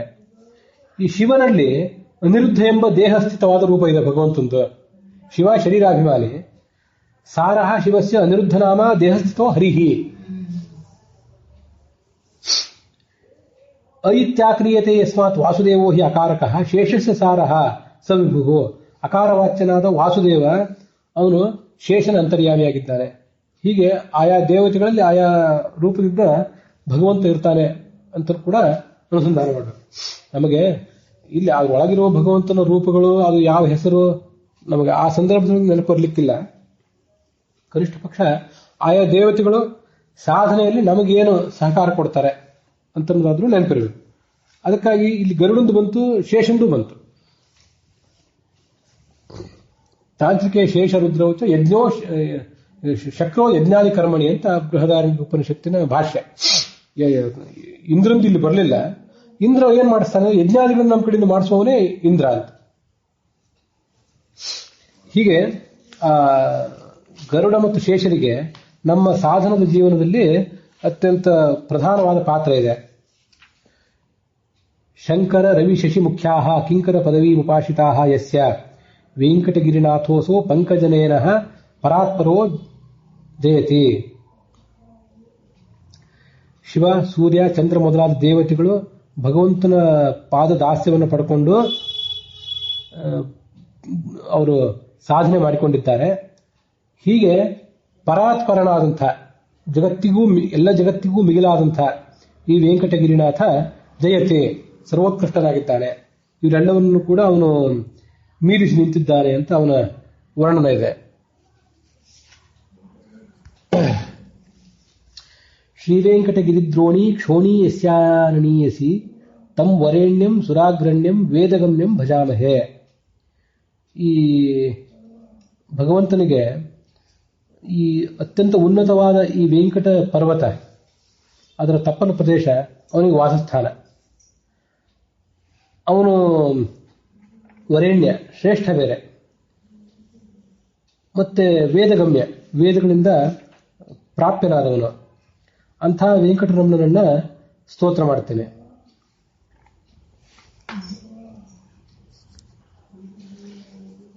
ಅವನು ತಂ ವರೇಣ್ಯಂ ಸುರಾಗ್ರಣ್ಯಂ, ಸುರರಿಗೆ ಅವನು ನಾಯಕ. ವೇದಗಮ್ಯಂ ಭಜಾಮಹೆ, ವೇದ ಅಂತಂದ್ರೆ ಎಲ್ಲಾ ಶಾಸ್ತ್ರಗಳು ಕೂಡ, ಆ ಶಾಸ್ತ್ರಗಳು ವೇದ ಪುರಾಣ ಮೊದಲಾದ ಶಾಸ್ತ್ರಗಳಿಂದ ಅವನು ಗಮ್ಯ. ಶ್ರೀ ವೆಂಕಟಪತೆ ದೀನಗತೆ ರಮ್ಯಾಕೃತೆ ಕ್ಷಿತವು ಸಮಃ ಸಮಸ್ತ ಮರ್ತ್ಯಾರ್ಥಿ ಪ್ರಮರ್ದನ ಕಿಮಸ್ಥಿತೆ. ವೆಂಕಟಪತಿಯೇ ನೀನೆಂಥವನು ಅಂದ್ರೆ ದೀನಗತಿ, ದೀನರಾದವರಿಗೆ ನೀನೇ ಗತಿ, ನೀನನ್ನು ಬಿಟ್ಟರೆ ಬೇರೆ ಯಾರೂ ಗತಿ ಇಲ್ಲ. ರಮ್ಯಾಕೃತೆ, ಅತ್ಯಂತ ರಮಣೀಯವಾದ ಆಕೃತಿ ಇದ್ದವನು. ನಿನಗೆ ಈ ಜಗತ್ತಿನಲ್ಲಿ ಸಮಾನರಾದವರು ಯಾರಿದ್ದಾರೆ? ಸಮಾನರಾದವರು ಯಾರೂ ಇಲ್ಲ, ಉತ್ತಮರಾದವರು ಕೂಡ ಯಾರೂ ಇಲ್ಲ. ಸಮಸ್ತ ಮರ್ತ್ಯ ಆರ್ತಿ ಪ್ರಮರ್ದನ, ಎಲ್ಲ ಮನುಷ್ಯರು ಅಂದ್ರೆ ಮರ್ತ್ಯ ಅಂತಂದ್ರೆ ಯಾರ ಶರೀರ ಒಂದ್ ದಿವಸ ಹೋಗ್ತದಲ್ಲ ಅವರೆಲ್ಲ ಮರ್ತ್ಯರೆ. ಹಾಗಾಗಿ ಚತುರ್ಮುಖ ಬ್ರಹ್ಮನು ಕೂಡ ಆ ದೃಷ್ಟಿಯಿಂದ ಮರ್ತ್ಯರೆ. ಈ ಸಮಸ್ತ ಮರ್ತ್ಯರಲ್ಲಿಯೂ ನಿನಗೆ ಸಮಾನರಾದವರು ಯಾರು ಕೂಡ ಇಲ್ಲ. ಮರ್ತ್ಯರಲ್ಲೂ ಯಾರೂ ಇಲ್ಲ. ಅಮರ್ತ್ಯಳಾದಂಥವಳು ಲಕ್ಷ್ಮೀದೇವಿ, ಅವಳಲ್ಲಿಯೂ ಕೂಡ ನಿನಗೆ ಸಮಾನವಾದ ವ್ಯಕ್ತಿತ್ವ ಇಲ್ಲ.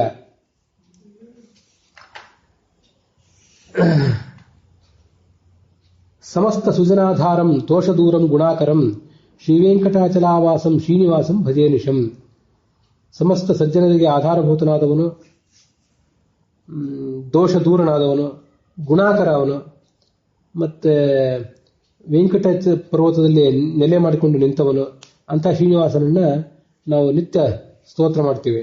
ಅದಕ್ಕಾಗಿ ಇವತ್ತು ಮಂಗಳ ಪದ್ಯ ಹೇಳುವಾಗ ಪೂಷನ್ ಏಕರ್ಷೇ ಯಮ ಸೂರ್ಯ ಪ್ರಾಜಾಪತ್ಯ ವ್ಯೂಹರಶ್ಮೀನ್ ಸಮೂಹ ತೇಜೋ ಎತ್ತೇ ರೂಪಂ ಕಲ್ಯಾಣತಮಂ ತತ್ತೇ ಪಶ್ಯಾಮಿ. ನಿನ್ನ ಅತ್ಯಂತ ಪರಮ ಮಾಂಗಲಿಕವಾದ ರೂಪವನ್ನ ನಾನು ನೋಡ್ಬೇಕಾಗಿದೆ. ಅದಕ್ಕಾಗಿ ನೀನು ಆ ನೋಡ್ಲಿಕ್ಕೆ ನನ್ನ ಅನೇಕ ವಿಘ್ನಗಳೇನಿವೆ ಆ ವಿಘ್ನಗಳನ್ನೆಲ್ಲ ನೀನೇ ದೂರ ಸರಿಸಬೇಕು. ನಿನ್ನ ದೂರ ಸರಿಸಿದ್ರೆ ನಿನ್ನ ನೋಡ್ಲಿಕ್ಕೆ ನನಗೆ ಸಾಧ್ಯ ಅಂತ ಅವರು ಅವನನ್ನು ವರ್ಣನೆ ಮಾಡ್ತಾರೆ. ಅದು ಈಶಾವಾಸ್ಯೋಪನಿಷತ್ತಿನ ಮಂತ್ರ, ಶುಕ್ಲ ಯಜುರ್ವೇದದ ಈಶಾವಾಸ್ಯೋಪನಿಷತ್ತಿನ ಮಂತ್ರ. ಸಮೂಹ ತೇಜ ಪೂಷನ್ ಏಕರಶೆ, ನೀನೇ ಪೂಷನ್, ದ್ವಾದಶಾದಿತ್ಯರಲ್ಲಿ ಒಬ್ಬ ಪೂಷ, ನೀನೇ ಅವನಲ್ಲಿ ಅಂತರ್ಯಾಮಿಯಾಗಿದ್ದೆ. ಏಕರ್ಷೆ ಅಂತೇಳಿ ಅಥರ್ವ ವೇದದ ದೇವತೆ ಒಬ್ಬ. ಪೂಷನ್ ಏಕರ್ಷೆ ಯಮನಲ್ಲೂ ನೀನೇ ಇದ್ದಿ, ಸೂರ್ಯನಲ್ಲೂ ನೀನೇ ಇದ್ದಿ, ಪ್ರಜಾಪತಿ ಅಂತಂದ್ರೆ ರುದ್ರ, ಪ್ರಜಾಪತಿ ಅಂತಂದ್ರೆ ಇವನು ಚತುರ್ಮುಖ, ಪ್ರಜಾಪತಿ ಅಂದ್ರೆ ಪರಮಾತ್ಮ ಕೂಡ ಹೌದು. ಇವ ಸೂರ್ಯ ಪ್ರಾಜಾಪತ್ಯ ವ್ಯೂಹರಶ್ಮೀನ್. ಈ ನನ್ನ ಭಾಷೆ ಜ್ಞಾನಗಳು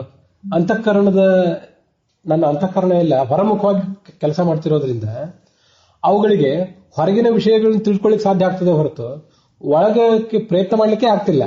ಅದನ್ನ ಉಪನಿಷತ್ತಿನೊಳಗೆ ಪರಾಂಚಿ ಖಾನಿ ವ್ಯತನಾಥ್ ಸ್ವಯಂಭೂ ಅಂತ ಹೇಳ್ತಾರೆ. ಇಂದ್ರಿಯಗಳನ್ನೆಲ್ಲ ಬಹಿರ್ಮುಖ ಮಾಡಿಬಿಟ್ಟಿದ್ದಾನೆ. ಅದರಿಂದ ಏನು ಎಲ್ಲಿ ಕೂತ್ರು ನಮ್ಮ 5 ಕರ್ಮೇಂದ್ರಿಯ, 5 ಜ್ಞಾನೇಂದ್ರಿಯ ಮತ್ತೆ ಮನಸ್ಸು ಇವೆಲ್ಲವೂ ಕೂಡ ಬಹಿರ್ಮುಖವಾಗಿ ಆಲೋಚನೆ ಮಾಡ್ತಿರ್ತವೆ. ಅವಕ್ಕೆ ಒಳಗೆ ಆಲೋಚನೆ ಮಾಡ್ಲಿಕ್ಕೆ ಸಾಧ್ಯ ಆಗೋದೇ ಇಲ್ಲ.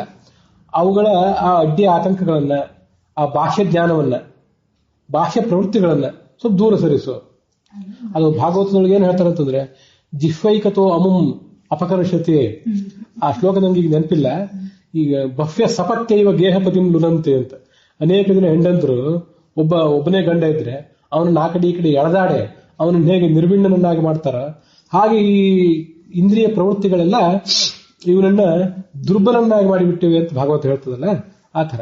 ಅದಕ್ಕಾಗಿ ಭಾಷ್ಯ ಜ್ಞಾನಗಳಿಗೆ ಇರುವ ಚಟುವಟಿಕೆಗಳು, ಅದರ ಪ್ರವೃತ್ತಿಗಳು ವ್ಯೂಹರಶ್ಮೀನ್ ಸಮೂಹ ತೇಜ ನಮ್ಮ ಸ್ವರೂಪ ಜ್ಞಾನಕ್ಕಿರುವಂತಹ ಅಡ್ಡಿ ಆತಂಕಗಳು ಅವುಗಳನ್ನು ನೀನು ನಿವಾರಿಸು.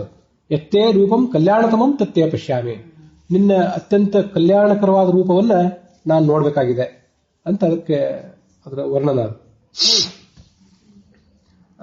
ಸಮಸ್ತ ಸುಜನಾಧಾರಂ ಅಂತ ಬಂತಲ್ಲ, ಎಲ್ಲಾ ಸಜ್ಜನರಿಗೂ ಕೂಡ ಇವನು ಆಧಾರ. ಅವನನ್ನ ಸಮುದ್ರ ಸೂಕ್ತದಲ್ಲಿ ಜಿಹ್ವಾ ದೇವಾನಾಂ ಅಮೃತಸ್ಯ ನಾಭಿಹಿ ಅಂತ ವರ್ಣನೆ ಮಾಡ್ತಾರೆ. ಇವನು ಅಮೃತದ ನಾಭಿ ಅಂದ್ರೆ ಅಮೃತ ಅಂದ್ರೆ ಮುಕ್ತಲೋಕ, ಆ ಮುಕ್ತಲೋಕದ ನಾಭಿ ಇವನು ಅಂತ ಒಂದು ವರ್ಣನೆ ಮಾಡ್ತಾರೆ. ಮತ್ತು ಕೆಲವು ಕಡೆ ಬೇರೆ ಕಡೆ ಎಲ್ಲಾನು ಕೂಡ ಅವನನ್ನ ಈ ಮಹಾನಾರಾಯಣ ಉಪನಿಷತ್ನಲ್ಲೆಲ್ಲಾನು ಕೂಡ ಭುವನಸ್ಯ ನಾಭಿಹಿ ಅಂತ ಅವನ್ನ ವರ್ಣನೆ ಮಾಡ್ತಾರೆ.